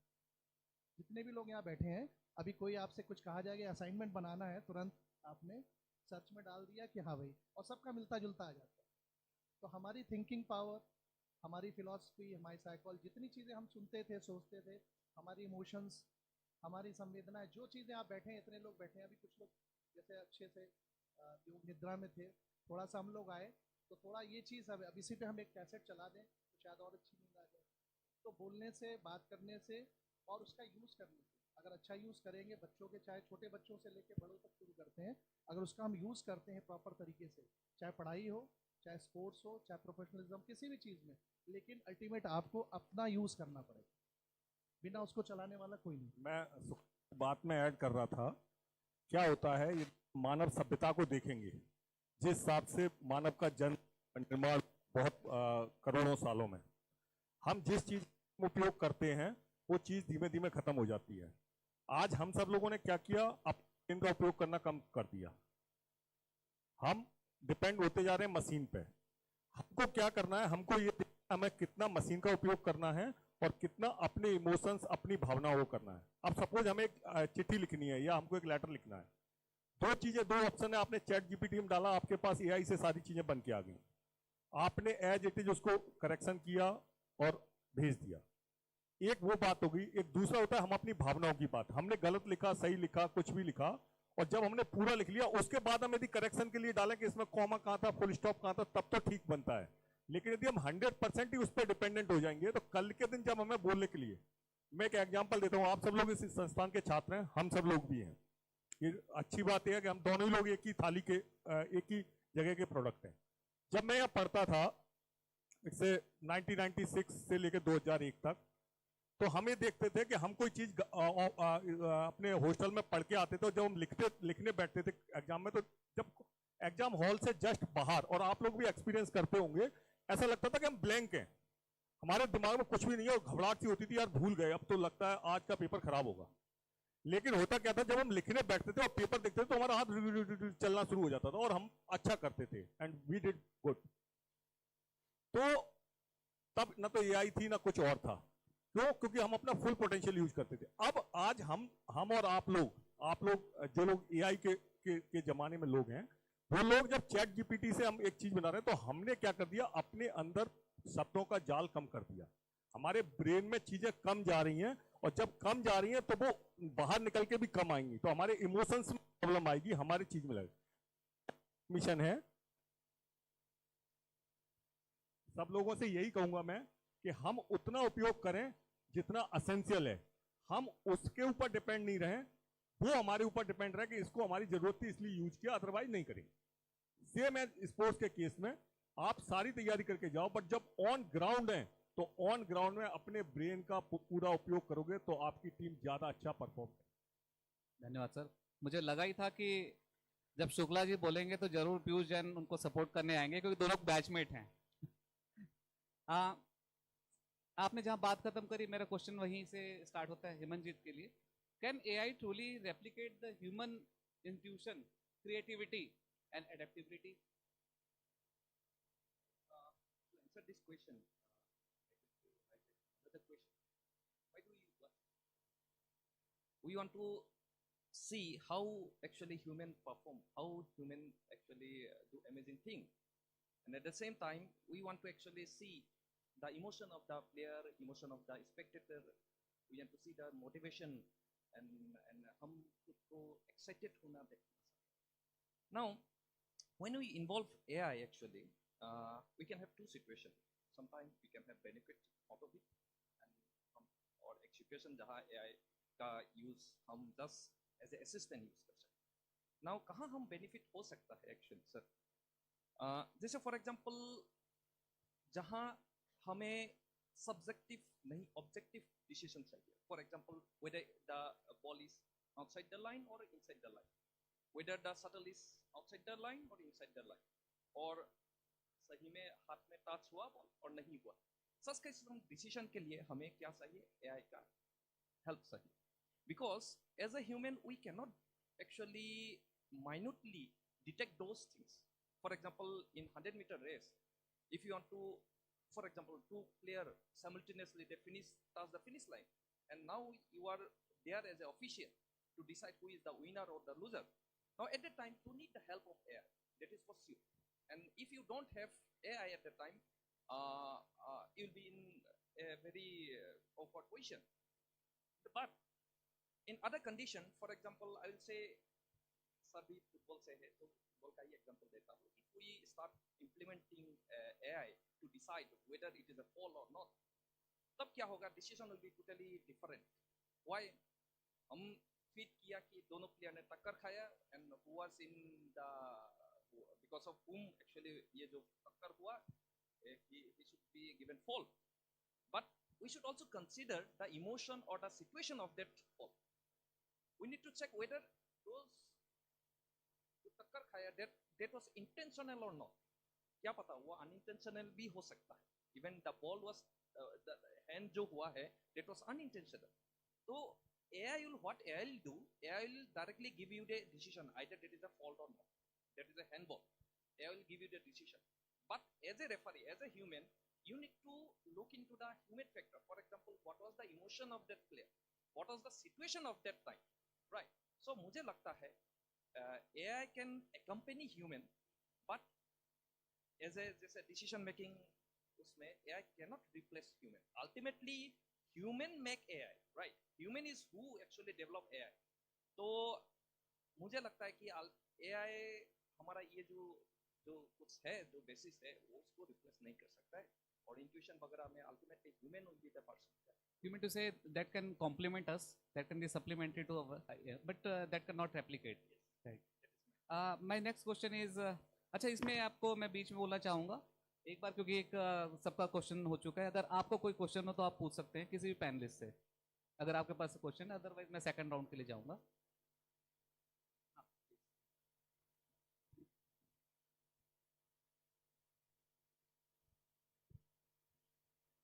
सर हमने देखा है कि डोपिंग के ऊपर बहुत कुछ हुआ अभी पीछे, और डोपिंग हैज़ बीन लाइक कि इंस्टेंटेनियसली सब कुछ मिल जाता है, लेवल प्लेइंग ग्राउंड नहीं है। अब हम एआई का यूज़ करना शुरू कर दें, using music therapy, using aroma therapy, using us to using Meta and all these devices to make sure that we are at the peak energy level and this and that, और कुछ electrodes लगाएं, Bluetooth लगाएं, and those technologies when we know that, so we are just not injecting the substance, but बाकी सब चीजें करके तो हम peak level पे आ ही गए हैं in a human body level. I know how I get injected, I know how I get my peak performance level, I know how the other person can become the lowest at that point of time. So कहाँ तक हम जा पाएंगे, where is the boundary line, क्योंकि the people who are having the higher resources, higher power, तो game तो कभी level playing हुआ ही नहीं हमारे लिए. We are just starting at the point, हमारे पास रिसोर्सेज अभी कम है. The people at the eastern and western, I mean western part of the world, they have all the resources, all the money, they will always be higher at the AI level. तो फिर तो वो doping वाला ही case हो गया हमारे यहाँ पे कि we are again just catching up to the level. What do you think? I think that similar question was I was asking to Dr. Piyush, because there is a big disparity. The team who are getting sophisticated AI intervention and some people are not getting. So there is a big gap. So how to fill that gap? So my question is to Piyush Jain कि आप जब देख रहे हैं कि एक AI की मदद ले रहा है और कुछ टीम ऐसी हैं जिनको AI से काफी दूर है, ये गैप में जो डिस्पैरिटी आ रही है, फेयरनेस जो खत्म हो रहा है, उसको कैसे हम, वो चैलेंज को हम कैसे ओवरकम कर सकते हैं? देखो, स्पोर्ट्स में दो तरह से है, आप सब लोग जानते हो, बहुत अच्छे से जानते हो. यदि हम इंडिया के पर्सपेक्टिव में देखेंगे तो दो कैटेगराइज करते हैं हम लोग स्पोर्ट्स को. एक हो गया जो मीडियम लेवल के हैं, लो लेवल के लोग हैं, और एक हाई परफॉर्मेंस स्पोर्ट्स हो गया. मींस एक प्रूवन एथलीट हो गया, एक पोटेंशियल एथलीट है. पोटेंशियल एथलीट है उसको जब हम 150 करोड़ की आबादी की बात करते हैं तो जो चीज आप कह रहे हैं वो कभी संभव ही नहीं हो सकती इस देश में कि हम लोग करें. पर जो प्रूवन एथलीट है, जो हमारा इंटरनेशनल एथलीट है, जो ओलंपिक मेडलिस्ट हो रहा है, निश्चित रूप से आज की तारीख में सरकार उसको वो सब सुविधाएं दे रही है जो यूरोपियन एथलीट्स को मिलती है. As a part of government of India, मैंने कुछ टाइम तक भारत सरकार के खेल मंत्रालय में भी काम किया, अभी भी खेल मंत्रालय के साथ किसी न किसी रूप में अटैच रहता हूं. हमारे जो प्रूवन एथलीट्स हैं, जो हमारे ओलंपिक प्रोबेबल होते हैं, जो हमारे वो होते हैं, उनको ये सारी चीजें जो आप कह रहे हैं ना, वो सारी चीजें मिल रही हैं. तो हम ये नहीं कह सकते कि उनके कंपैरिजन में उनको असिस्टेंट कम मिल रही है और यूरोपियन कंट्रीज के या वेस्टर्न कंट्रीज के एथलीट्स को नहीं मिल रही है. हम इक्विवेलेंस है. हाँ, जो सेकंड लाइनअप है हमारे पास, जो हमारा यूनिवर्सिटी स्पोर्ट्स है, जो हमारा स्कूल स्पोर्ट्स है, जो हमारा ग्रास रूट का स्पोर्ट्स है, इसमें ये चीज अभी नहीं है. और मैं ये समझता हूं इसको पूरा होने में बरसों लगेंगे, क्योंकि अभी देश एक विकसित भारत की तरफ जा रहा है. हम ये मानते हैं कि पिछले 10-11 साल में स्पोर्ट्स में जो चेंजेज आए हैं देश भर में, हम सब लोगों ने भी देखा है कि अब हम एआई जैसी बात पे यहाँ पर LNIPE में बैठे हैं. तो टाइम लगेगा और बहुत टाइम लगेगा. मैं ये नहीं कहता बहुत जल्दी होगा, बट हाई परफॉर्मेंस लेवल पर सरकार हर वो चीज दे रही है जो एक इंटरनेशनल एथलीट को मिलना चाहिए. हाँ, यूरोपियन कंट्रीज में, वेस्टर्न कंट्रीज में आप जाएंगे तो वहां क्या है, ग्रास रूट पर ही स्पोर्ट्स कल्चर की बात होती है. वहां पर इस तरह की बात नहीं होती. वहां पेरेंट्स, वहां स्पोर्ट्स ना पैसे खर्च करके खेला जाता है. वहां पैसे वाला ही स्पोर्ट्स खेलता है, और हमारे यहाँ सिर्फ गरीब ही स्पोर्ट्स खेलता है, पैसे वाला स्पोर्ट्स नहीं खेलता है. और जो लोग पैसे वाले लोग स्पोर्ट्स खेलते हैं, जिनके पेरेंट्स इन्वॉल्व होते हैं स्पोर्ट्स में, जो अपना सब कुछ दांव पे लगा के खेलते हैं, वो लोग सफल होते हैं इस देश के अंदर. तो ये डिस्पैरिटी है, ये चीजें हैं, लेकिन बदलाव संभव है और बदलाव हम और आपसे ही आने वाला है. बिल्कुल, धन्यवाद सर. देखिए, मैं बार बार रिपीट करना चाहता हूँ कि हम AI के इंटरवेंशन को, AI के जो रोल है उसको हम बिल्कुल डिमेरिट नहीं कर रहे हैं, हम उसको लेके चल रहे हैं, लेकिन एथिकल इश्यूज हैं उस पर हम डिस्कशन कर रहे हैं. एक मेरा सवाल होगा प्रोफेसर भास्कर शुक्ला से कि फैन एंगेजमेंट, क्योंकि कोई भी गेम को प्रमोट करने के लिए सबसे जो प्रमुख होता है वो फैन होता है, उसके जो देखने वाले होते हैं. पहले होता था कि जब AI नहीं था या टेक्नोलॉजी कम थी, रेफरी या ऑफिशियल कुछ गलती कर जाते थे और उस पर बहुत चर्चाएं चलती थी, और उस चर्चाओं के कारण भी खेल से लोग जुड़ जाते थे. पान ठेले पे चर्चा हो रही है, कहीं पे भी चर्चा हो रहा है. लेकिन अब AI के आने के बाद तब एरर्स कम हो रहे हैं और वो बिल्कुल स्ट्रिक्ट दे रहा है. तो क्या आपको लगता है कि इससे डिस्कशन बंद हो जाएगा और गेम पे इम्पैक्ट पड़ेगा?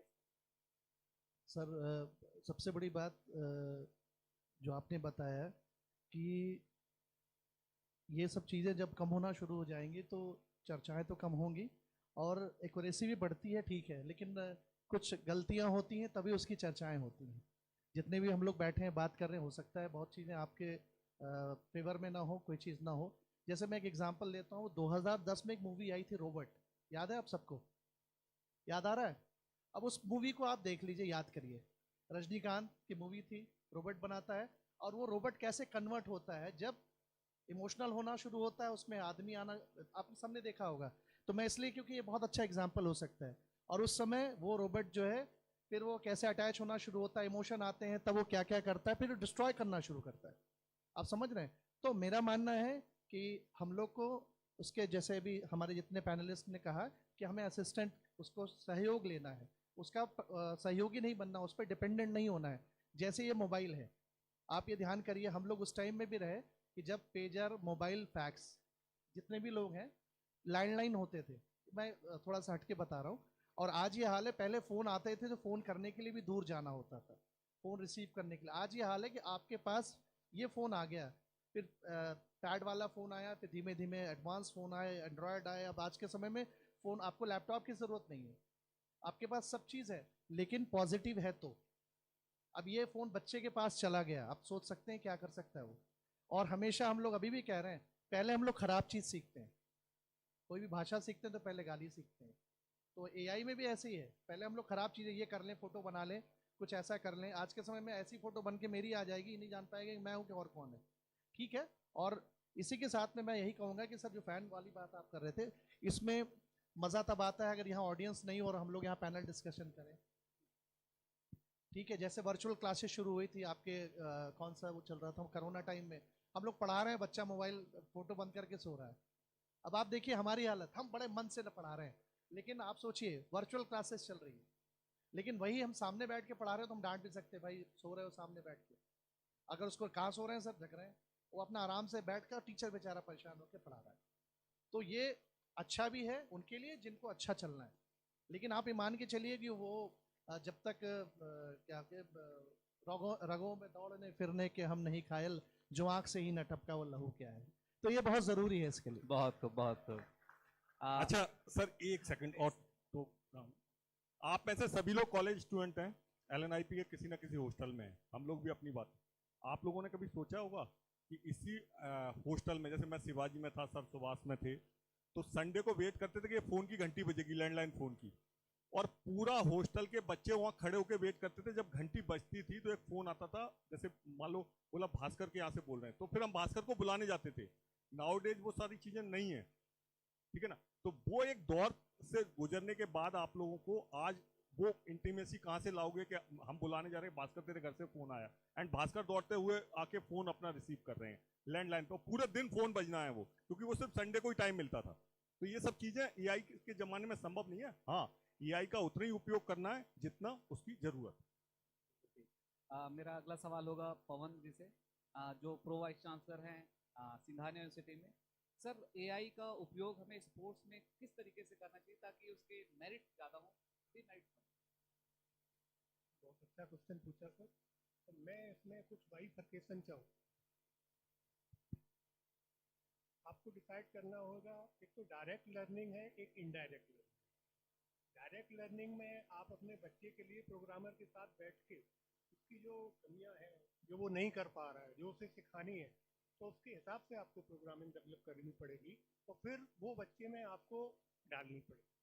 और कुछ ऐसे हैं, अब किसी ने प्रोग्राम बनाया अपने हिसाब से, मैपिंग की अपने हिसाब से, पैटर्न डेवलप हुआ, अपन ने अब सब विराट कोहली बनना चाहे, विराट कोहली की मैपिंग करके उसी के आधार पे अपने बच्चे को पीटते हुए उसे सिखाएं कि नहीं भाई विराट कोहली बनना, तो ये पॉसिबल नहीं है। इसमें आपको पैसे की भी देखना है कि भाई आप प्रोग्रामिंग डेवलप करा रहे हैं तो कितना स्पेंड कर रहे हैं। हर कोई पेरेंट्स नहीं कर सकता, हर कोई टीम नहीं कर सकती, है ना, हर कोई यूनिवर्सिटी नहीं कर सकती, क्योंकि मैनेजमेंट डिसाइड करेगा कि आपके पास जितना ही बजट है तो आप उसमें कितना बेस्ट दे पाते हैं। तो इसमें कई लेयर हैं, तो हमें ये डिसाइड करना पड़ेगा कि हम किस जगह पे हैं और हम उसमें ज़्यादा से ज़्यादा बेनिफिट कैसे निकाल सकते हैं। तो इस तरीके से अगर हम वर्क करेंगे तो हमें लगता है हाँ कुछ टाइम ज़रूर लगेगा। पहले ऑस्ट्रेलिया डोमिनेट करता था, उसके पास बहुत टेक्निक थी, 10 साल हम उससे पिटते रहे। आज जब हमारे पास, सर की बात को मैं आगे बढ़ा रहा हूँ, कि जो ऊपर लेवल पर जो टेक्नोलॉजी आई और जिस तरीके से ट्रेनिंग कैंप वगैरह लगे और वहाँ से हम लोगों ने सीखा, तो अब हम उन्हें कम्पीट करके उन्हें हराने लगे। लेकिन जो बीच का जो मिडिल टाइम है, तो उसको हम कैसे कर पाते हैं, ये बहुत पूछने वाला विषय है। धन्यवाद sir. My next question is to Dr. Hemanjit. Hemanjit, can AI is going to replace human coaches, where emotional intelligence, leadership and motivational skills of human coaches That can be replaced? Sir, I will again answer कि AI actually will be an assistant only. It cannot actually replace human coaches. Now, as a coaches, what we do actually, we evaluate our player. During play, we watch them and decide whether he is exhausted, whether he is playing good or his mood is उसका खराब mood है या अच्छा mood है, उसका motivation level high है, low है. We decide that. But being an AI, it is very hard. Till now, I don't think AI is capable to decide whether his motivation level is high or not, or whether he can decide he is exhausted. And at that time, ultimate decision will be ours. Coach का decision होगा, क्योंकि even after exhaustion कोई player बहुत अच्छा खेल लेता है, but कोई फ्रेश प्लेयर जो है वो अच्छा नहीं भी खेल सकता है.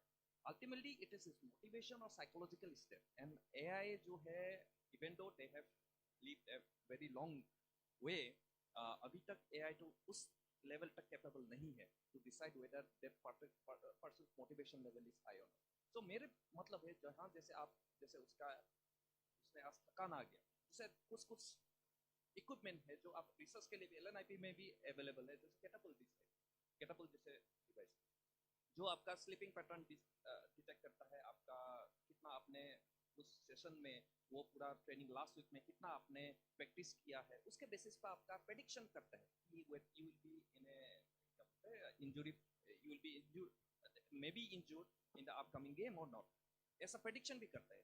तो उस जो डिसीजन रिजल्ट है उसके हेल्प में आप डिसीजन ले सकता है, but final decision should be your, आपको रखना है या नहीं रखना है, क्योंकि वो प्लेयर बहुत हाईली मोटिवेटेड भी हो सकता है, right. So my answer will be कि AI will be just an assistant, it cannot actually replace a human coach. Now moving to fourth phase जो हमारा एथिकल एंड प्रैक्टिकल कंसिडरेशंस. मेरा सवाल प्रोफेसर योगेश से है कि सर जो प्राइमरी और डेटा प्राइवेसी और सिक्योरिटी कंसर्न के बारे में बात होगी, उसको आप कैसे देखते हैं? क्योंकि हम डेटा जब कलेक्ट करते हैं वेरिएबल से भी कलेक्ट करते हैं और बहुत सारे चिप्स कलेक्ट करते हैं, और बच्चे के जो डेटा है उसको हम कैसे कॉन्फिडेंशियल रख सकते हैं? कोई बहुत बड़ा इशू हो सकता है ये. वो एक बहुत बड़ा कंसर्न है. आप देखें ये इवन जो आधार कार्ड है आपके, तो आप देखें उसके अगेंस्ट अभी VID जो था वो जनरेट करके दिए हैं कि आधार नंबर पता ना चले दूसरे आदमी को. बेसिक आइडिया इज़ कि जब हम सिटीज़न की जो प्राइमरी रिक्वायरमेंट्स हैं उसको ही जब कॉन्फिडेंशियल नहीं रख सकते हैं, तो अगर हर एक आदमी का डेटा जाएगा वहाँ पे तो वो उसकी कॉन्फिडेंशियलिटी कहाँ रहेगी, एक वो भी सवाल है. जब डेटा प्राइवेसी की बात आती है तो वो एक मल्टी लेयर पे होता है. फॉर एग्जांपल उसमें आदमी की इवन पर्सनल डिटेल्स भी हैं, फॉर एग्जांपल किसी भी तरह का. तो प्राइवेसी की अगर मैं बात करूं, जैसे मुझे याद है एक 400 स्कोर किया था, एक ऑस्ट्रेलिया और उनके बीच हुआ था और 400 प्लस वो चेज हुआ था, और हर्षल गिफ्ट जिसने सबसे ज़्यादा स्कोर किया था वो सारी रात क्लब में था. तो अगर यह होता तो सुबह खेलता ना. तो आइडिया इज़ कि कहने का मतलब है कि इंटरवेंशन अगर मुझे फॉर एग्जांपल डाइट में चाहिए, फाइन भाई, एक पूल ऑफ फूड स्टफ मेरे पास है, उस पूल में से मैं कहूँ कि मुझे आज ये चीज़ें खानी है, लेकिन हाँ उसका प्रोपोर्शन AI डिसाइड करे कि कितना कितना ग्राम खाना है, फाइन. दूसरा पार्ट फॉर एग्जांपल रिकवरी का है, क्योंकि ट्रेनिंग तो 5-6 घंटे चलती है, लगभग 16-18 घंटे, क्योंकि आज मैं कोच भी काम किया, तो 18 घंटे का हम रिकवरी पीरियड प्लान नहीं करते. ओके, तो अब उस रिकवरी पीरियड को अगर हमें प्लान करना है, भाई शॉर्ट टर्म रिकवरी कैसा हो मेरा, मीडियम है, लॉन्ग टर्म रिकवरी टाइम कैसा हो, या कौन से सजेशन अगर मैं चाहूँ तो मेरे पास अगर पूल ऑफ सजेशन है तो AI उसमें मुझे हेल्प करे. और तीसरा जो ट्रेनिंग पार्ट होता है कि एक हम कहते हैं कि ऑप्टिमम ट्रेनिंग की हम बात करते हैं. अब ट्रेनिंग ऑप्टिमाइजेशन के लिए अगर मुझे यूज़ करना है AI को, फाइन, मैं मेरे पास फॉर एग्जांपल ऐसा तो है नहीं कि इंडिविजुअलाइज ट्रेनिंग प्रोग्राम्स है कि एक एथलीट पे एक ही कोचेज है. नॉर्मल जहां हम काम करते हैं, इवन हायर लेवल पे भी बहुत, जो फॉरगेट अबाउट जो टॉप स्कीम के अंदर एथलीट्स हैं उनको छोड़ के, जो अदरवाइज जो ग्रास रूट पे काम कर रहे हैं, एक कोच पे बहुत सारे एथलीट्स भी ट्रेन करते हैं. तो ट्रेनिंग के पर्पज़ के लिए भी अगर मैं कहूँ कि तो ट्रेनिंग की ऑप्टिमाइजेशन के लिए मुझे लोडिंग उनकी बढ़ानी है, प्रोग्रेसिव इंक्रीज करना है, तो उन चीज़ों में use of AI is good. Thank you sir. Sir एक अंतिम सवाल होगा मेरा सभी एक्सपर्ट से, थोड़ा अपने अपना इनपुट दीजिएगा. लाइक हम एक ये तो जान गए हैं कि एआई का इंटरवेंशन स्पोर्ट्स में बहुत जरूरी है और हम इससे भाग नहीं सकते, लेकिन हम बात कर रहे हैं कोचेस की, प्लेयर्स की, फैंस की, हर चीज़ पे बात कर रहे हैं। हम क्या ऐसा फ्रेमवर्क बनाए या हमारा स्पोर्ट्स ऑर्गेनाइजेशन या गवर्नमेंट क्या ऐसी पॉलिसी लेके आए कि एआई के इंटरवेंशन को हम उसको सही ढंग से चलाएं? तो इसमें मैं चाहता हूँ कि आप सब अपने थोड़े इनपुट दीजिए कि what government should do or what sports organization should do so that the AI should be implemented in better way, ताकि जो भी हमारे स्टेक होल्डर्स है स्पोर्ट्स के वो सबको फायदा हो। तो I will start with Bhaskar Shukla. Expert चाहते हैं अगर आपका इसमें और कोई सवाल हो तो जो मैं आपके बिहाफ पे पूछ सकूं। जाग जाओ, आप ही लोग के लिए है, बहुत इंपॉर्टेंट है। आप आने वाले समय में कोचेस बनने वाले हैं, हम तो अपने अंतिम पड़ाव में, अंतिम पारी में है, हेमंत को छोड़ के। तो आप लोग सवाल पूछिए, ये आपके लिए पैनल डिस्कशन है।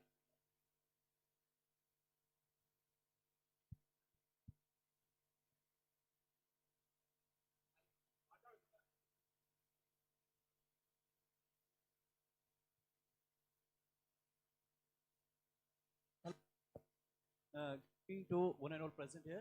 First of all, I would like to thank the university to organize the international conference on the implementation of artificial intelligence.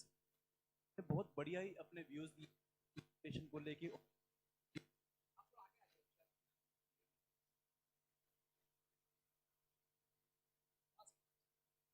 Sir मेरा क्वेश्चन ये है कि जैसे सर ने अभी बात की थी कि आज की दौर में ना सिर्फ बच्चे, चाइल्डहुड या हम लोग भी संभव, we are becoming dependent on the mobile, smart mobile पे।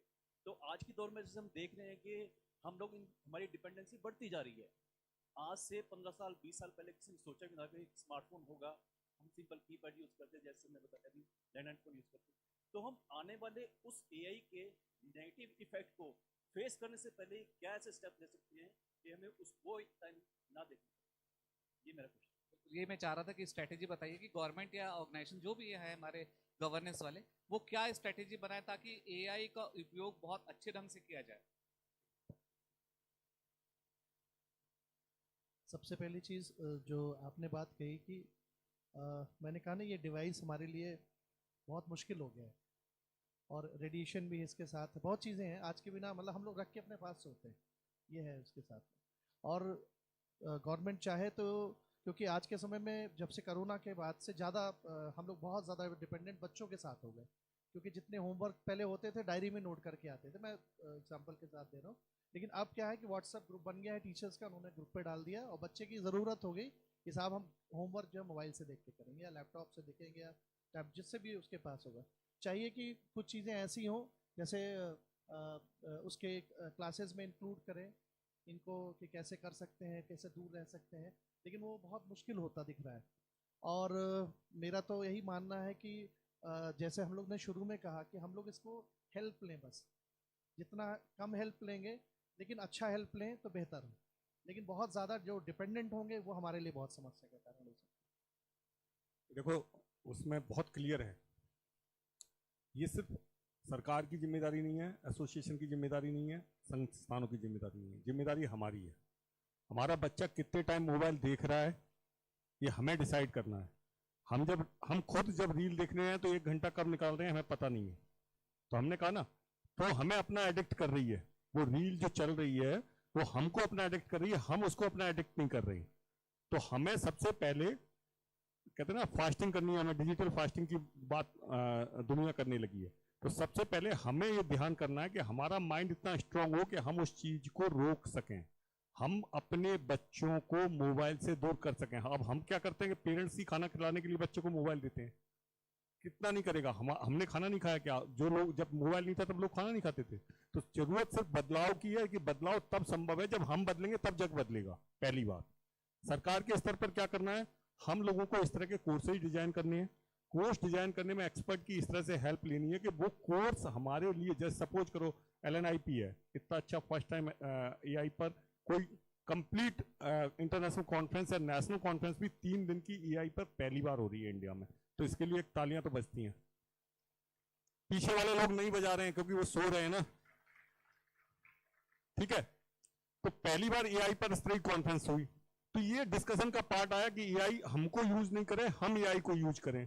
तो जो हमारे कोर्स कंटेंट डेवलप हो वो इस तरह के हो कि जहां पर जरूरत हो वहां एआई का इस्तेमाल किया। जैसे ब्लैक एंड व्हाइट वाली चीज है कि बॉल बाउंड्री के बाहर गई है या अंदर है, ये तो देख लो, लेकिन ये मत दिखाओ कि वो क्या बोलते हैं, वो जो बल्ला मार रहा था वो एआई चलाना सिखाएगा उसको कि राइट में मारना था, इस बॉल पे या लेफ्ट मारना था। वो उसको डिसीजन लेने दो कि जब बॉल आ रही है, वो इन स्विंग आ रही है, आउट स्विंग आ रही है, वो उसको मारने दो।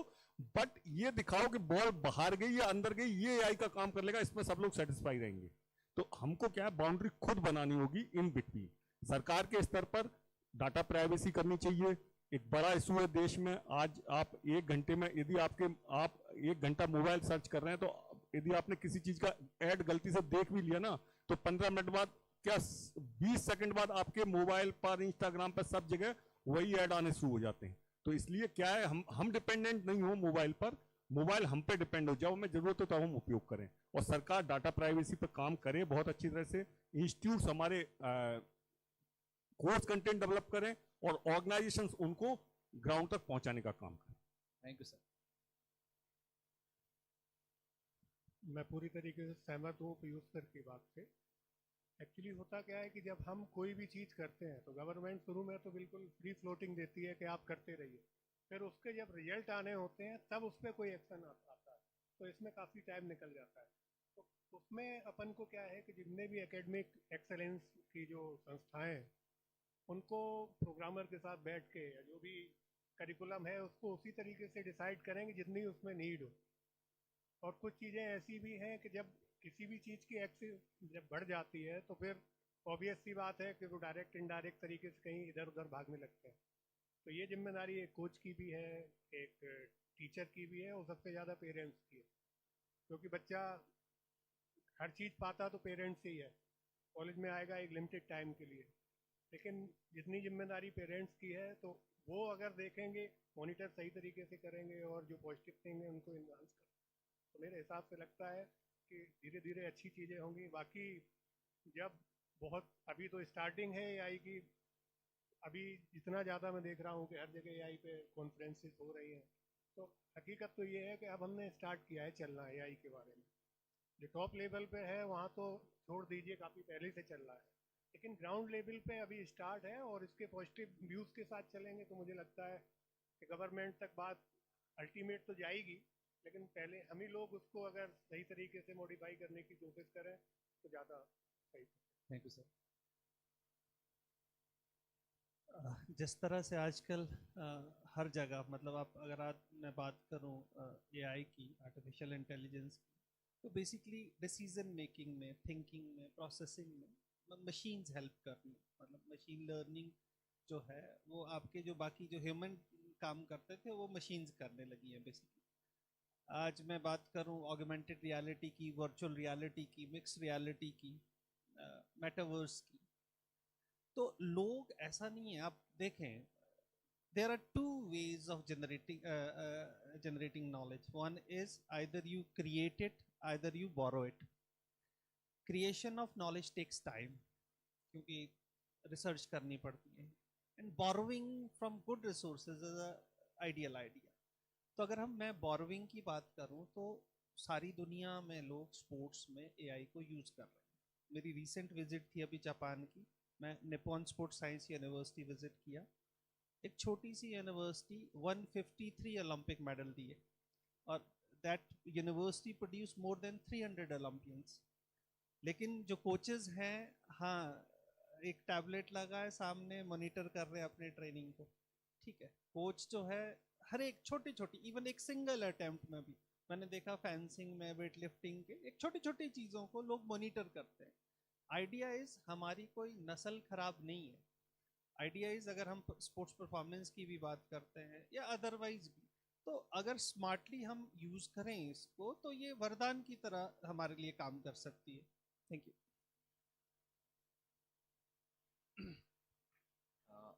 मेरा कंसर्न जो है that is only regarding the privacy, right. जब हम एआई हमारा प्लेयर को ट्रेन करने के लिए यूज करने वाला है, उस टाइम में जो मेरा कंसर्न है that is the privacy of the player. Now coaches can use AI to evaluate the performance of the player, or maybe the player itself, he may use the AI to maybe to generate his diet chart or something like right. But the thing is that ये जो data है, basically that data is stored somewhere else in a different country, right? अभी जैसे for example आप Olympic के लिए तैयारी कर रहे हैं and you are using AI to train your player, आपका जो डाटा है वो स्टोर हो रहा है, आपका जर्मनी में हो रहा है, पकड़ लो, हो रहा है यूएसए में हो रहा है. Now that data can be used by that country to means train their athletes, और that way वो actually हमें defeat कर सकता है. Now मेरा suggestion ये है कि AI should be used eventually in every aspect of life. We are going to use AI. That is going to be happen, right? It is a fact. Maybe not today, but tomorrow it will be happen, right? But जो AI है वो हमारा AI होना चाहिए. That is my suggestion. Government should develop AI, own AI to train our own players, so that the data will be stored in our home itself. घर का बात घर में ही रहे. That is what I would like to say. Thank you. Any question from audience? Yes, please.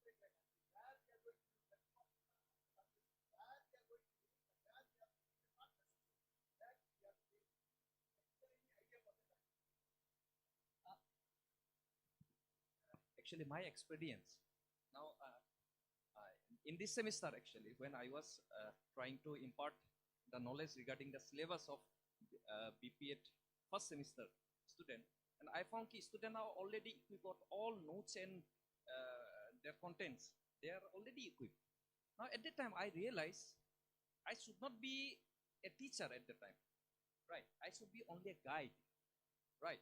मैं उन लोगों को वो ऑलरेडी AI यूज करके सब आंसर उसको हर एक टॉपिक का नोट्स है उसके पास, लेकिन मुझे उसको बताना है कि जो आपने जनरेट किया वो कितना सही है या आप किस तरह से और अच्छा नोट्स जनरेट कर सकते हो. आई थिंक कि we can be a guide instead of a teacher right now. We can be a guide. that is one of my suggestion, और maybe मैं wrong भी हो सकता हूँ, but that is one of my. You are absolutely correct. देखिए, सबसे पहले तो आज जो हमारा पैनल डिस्कशन इसमें क्लियर आ रहा है, मैंडेट है कि AI हमें इस्तेमाल करना पड़ेगा और AI के लिए हमें जितना जल्दी हम रेडी हो जाएं वो सही होगा, क्योंकि आने वाले समय अगर हम समय के साथ चेंज नहीं करेंगे तो पीछे रह जाएंगे. तो हमें AI को अडॉप्ट तो करना है, लेकिन साथ ही साथ जो एथिकल इश्यूज हैं वो कैसे करना है, वो जैसे हेमंत जी ने भी कहा, इलियाराजा सर ने भी कहा कि कंसर्न हो सकता है, एंड फॉर दैट गवर्नमेंट भी एक पॉलिसी ला सकती है कि इस्तेमाल कहाँ करना है कहाँ नहीं करना, एक बाउंड्री लाइन होना चाहिए. So maybe in coming days will be having guidelines कि कब उसको कहाँ इस्तेमाल करना है, कैसे इस्तेमाल करना है. लेकिन AI से हम भाग नहीं सकते. जो भागेगा वो कोचिंग में पीछे रहेगा, परफॉर्मेंस आपका नहीं आएगा. Because in coming years if you want to enhance performance, AI is going to give us lot of help. आज भी हम बैठ के चैट GPT और बहुत सारी चीज़ों से मदद ले लेते हैं, लेकिन कैसे इस्तेमाल करना है, जो क्रिएटिविटी है उसको कहीं लॉस नहीं करना है. That is the concern. तो आने वाले समय में और डिस्कशन करेंगे इसके बारे में. आज हमारा यही था कि हम AI को इस्तेमाल करेंगे 100%. We have to do. Concern जो है हमारा कि एथिकल इश्यूज को, एथिकल वैल्यूज को हमको कैसे लेके चलना है, तो उसके लिए हम आगे भी बातें करेंगे कि हमें एथिकल कंसर्न को ध्यान में रखते हुए बातें करेंगे. और इसके अलावा कहाँ इस्तेमाल करना है, कैसे इस्तेमाल करना है, हम गवर्नमेंट से भी, क्योंकि ये जो कॉन्फ्रेंस हो रहा है केवल कॉन्फ्रेंस नहीं है, हम यहाँ पे बैठ के वाइट पेपर एक बनाएंगे और हमारे जो रिकमेंडेशंस होंगे that will go to government of India, ताकि पॉलिसी जब बने स्पोर्ट्स रिलेटेड या स्पोर्ट्स में आर्टिफिशियल इंटेलिजेंस का कैसे इस्तेमाल करना है उसमें मदद मिलेगा. तो आपके जितने भी व्यूज़ हैं, हमारे पैनलिस्ट के जो भी व्यूज़ हैं, दैट विल बी कंपाइल्ड और उसके बाद हम भेजेंगे. तो first of all I would like to thank all my panelists for giving your inputs and suggestions. Thank you very much doctor Hemant, professor Yogesh. अच्छा, ये चाय पे चर्चा ऐसी चलती है, रुकने एक लास्ट में कि एआई सब कुछ कर सकती है, लेकिन जो खिलाड़ी किसी कारणों से कहीं रह गया तो जो जादू की जप्पी है ना, वो केवल कोच ही दे सकता है, बिल्कुल वो सही, केवल बिल्कुल टीचर सही, ही दे सकता है। बिल्कुल। और वो इतनी इंटेंशनली प्रभावी होती है कि जो किन्हीं कारणों से एक बार नहीं कर पाया तो वो कर जाता है। बिल्कुल सर, ये एआई में नहीं। बिल्कुल। यह मैं कहूंगा कि जैसे मैंने कहा कि एआई हमें लेके चलना पड़ेगा, लेकिन वो कॉम्प्लीमेंट्री हमारी मदद करेगा, लेकिन कोचेस को रिप्लेस नहीं करेगा। आपका जो पर्सनल इमोशनल टच है, जो रैपो है एथलीट के साथ, वो कहीं इंटेलिजेंस नहीं आ पाएगा, आर्टिफिशियल इंटेलिजेंस नहीं ला सकता। तो वो उस जगह पे हम कोचेस का ही काम है। और जितने भी यहाँ बैठे हैं कोचेस, आप अपने वो इमोशंस, अपने इंटेलिजेंस, अपने क्रिएटिविटी बनाए रखिएगा। वो जो आर्टिफिशियल इंटेलिजेंस है वो आपकी जगह नहीं ले सकता। I would like to thank professor Tripathi, doctor Piyush Jain and doctor professor Bhaskar. Sir बस लास्ट में नहीं कहना चाहिए, आप जितने लोग बैठे हैं अभी, हम आपकी जगह पे वो ऑडियो लगा के ताली बजवाते तो हमें कैसा लगता है? आप समझ में आ रही है? आपकी जो तालियां आ रही है ना, वो हमें भी मोटिवेट कर रही है। ठीक है, तो एक बार जोरदार ताली इस कॉन्फ्रेंस के लिए, और लगे कि हाँ, और ऑर्गेनाइजिंग सेक्रेटरी और वाइस चांसलर मैम को हम सबकी तरफ से बहुत बहुत धन्यवाद कि ऐसे ऑर्गेनाइज किया आपने। और हमें लगता है कि इस बार एक बेसिक स्टार्ट है, अगली बार और अच्छा भी हम लोग इस पर काम करेंगे। Thank you sir. Thank you very much.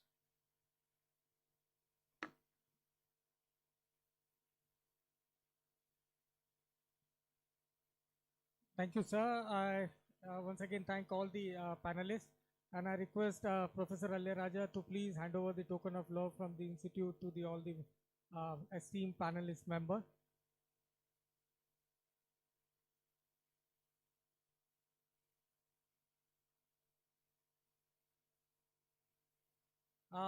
First, I request Professor Raja to please hand over the token of love to Pawan Kumar Tripathi, sir.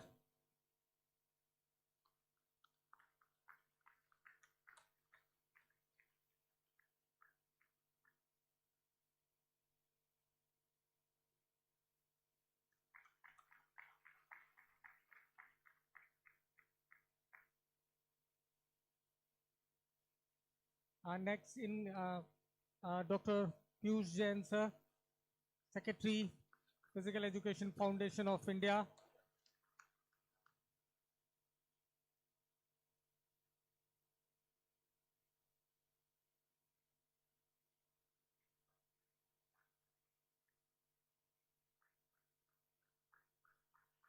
Thank you, sir, to being here.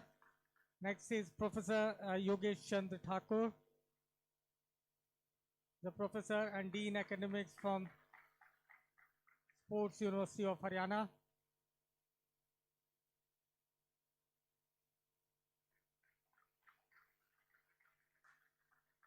Next is Professor Bhaskar Shukla, sir.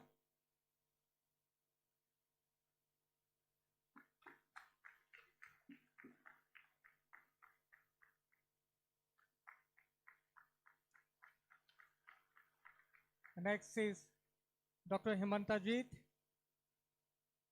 from Rajiv Gandhi Central University, Arunachal Itanagar.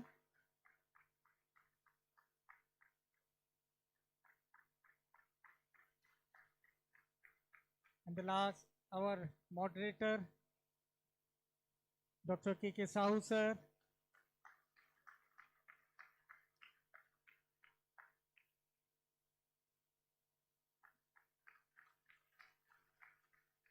Thank you very much, sir. Thank you all the panelists. And yes, please for the group photo.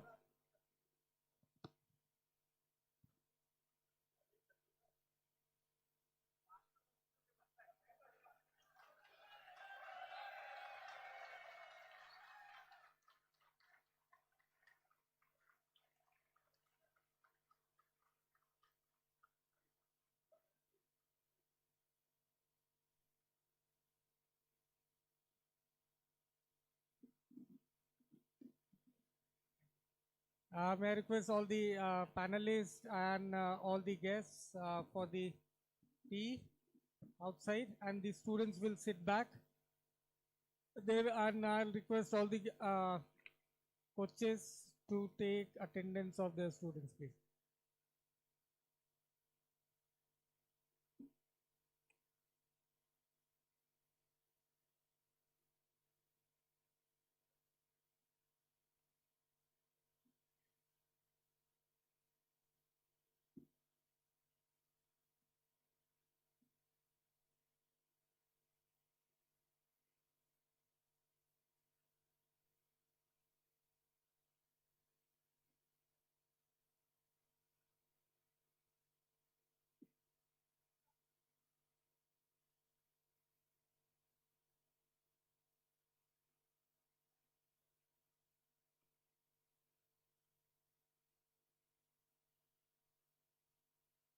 We finish with the today's sessions, and tomorrow we will start at 10:30 with the lecture of Dr. Utsav Chaure. Is from Bharat Olympic Education. Now we will have tea, and the students will stay back and they will disperse after their attendance. Thank you very much.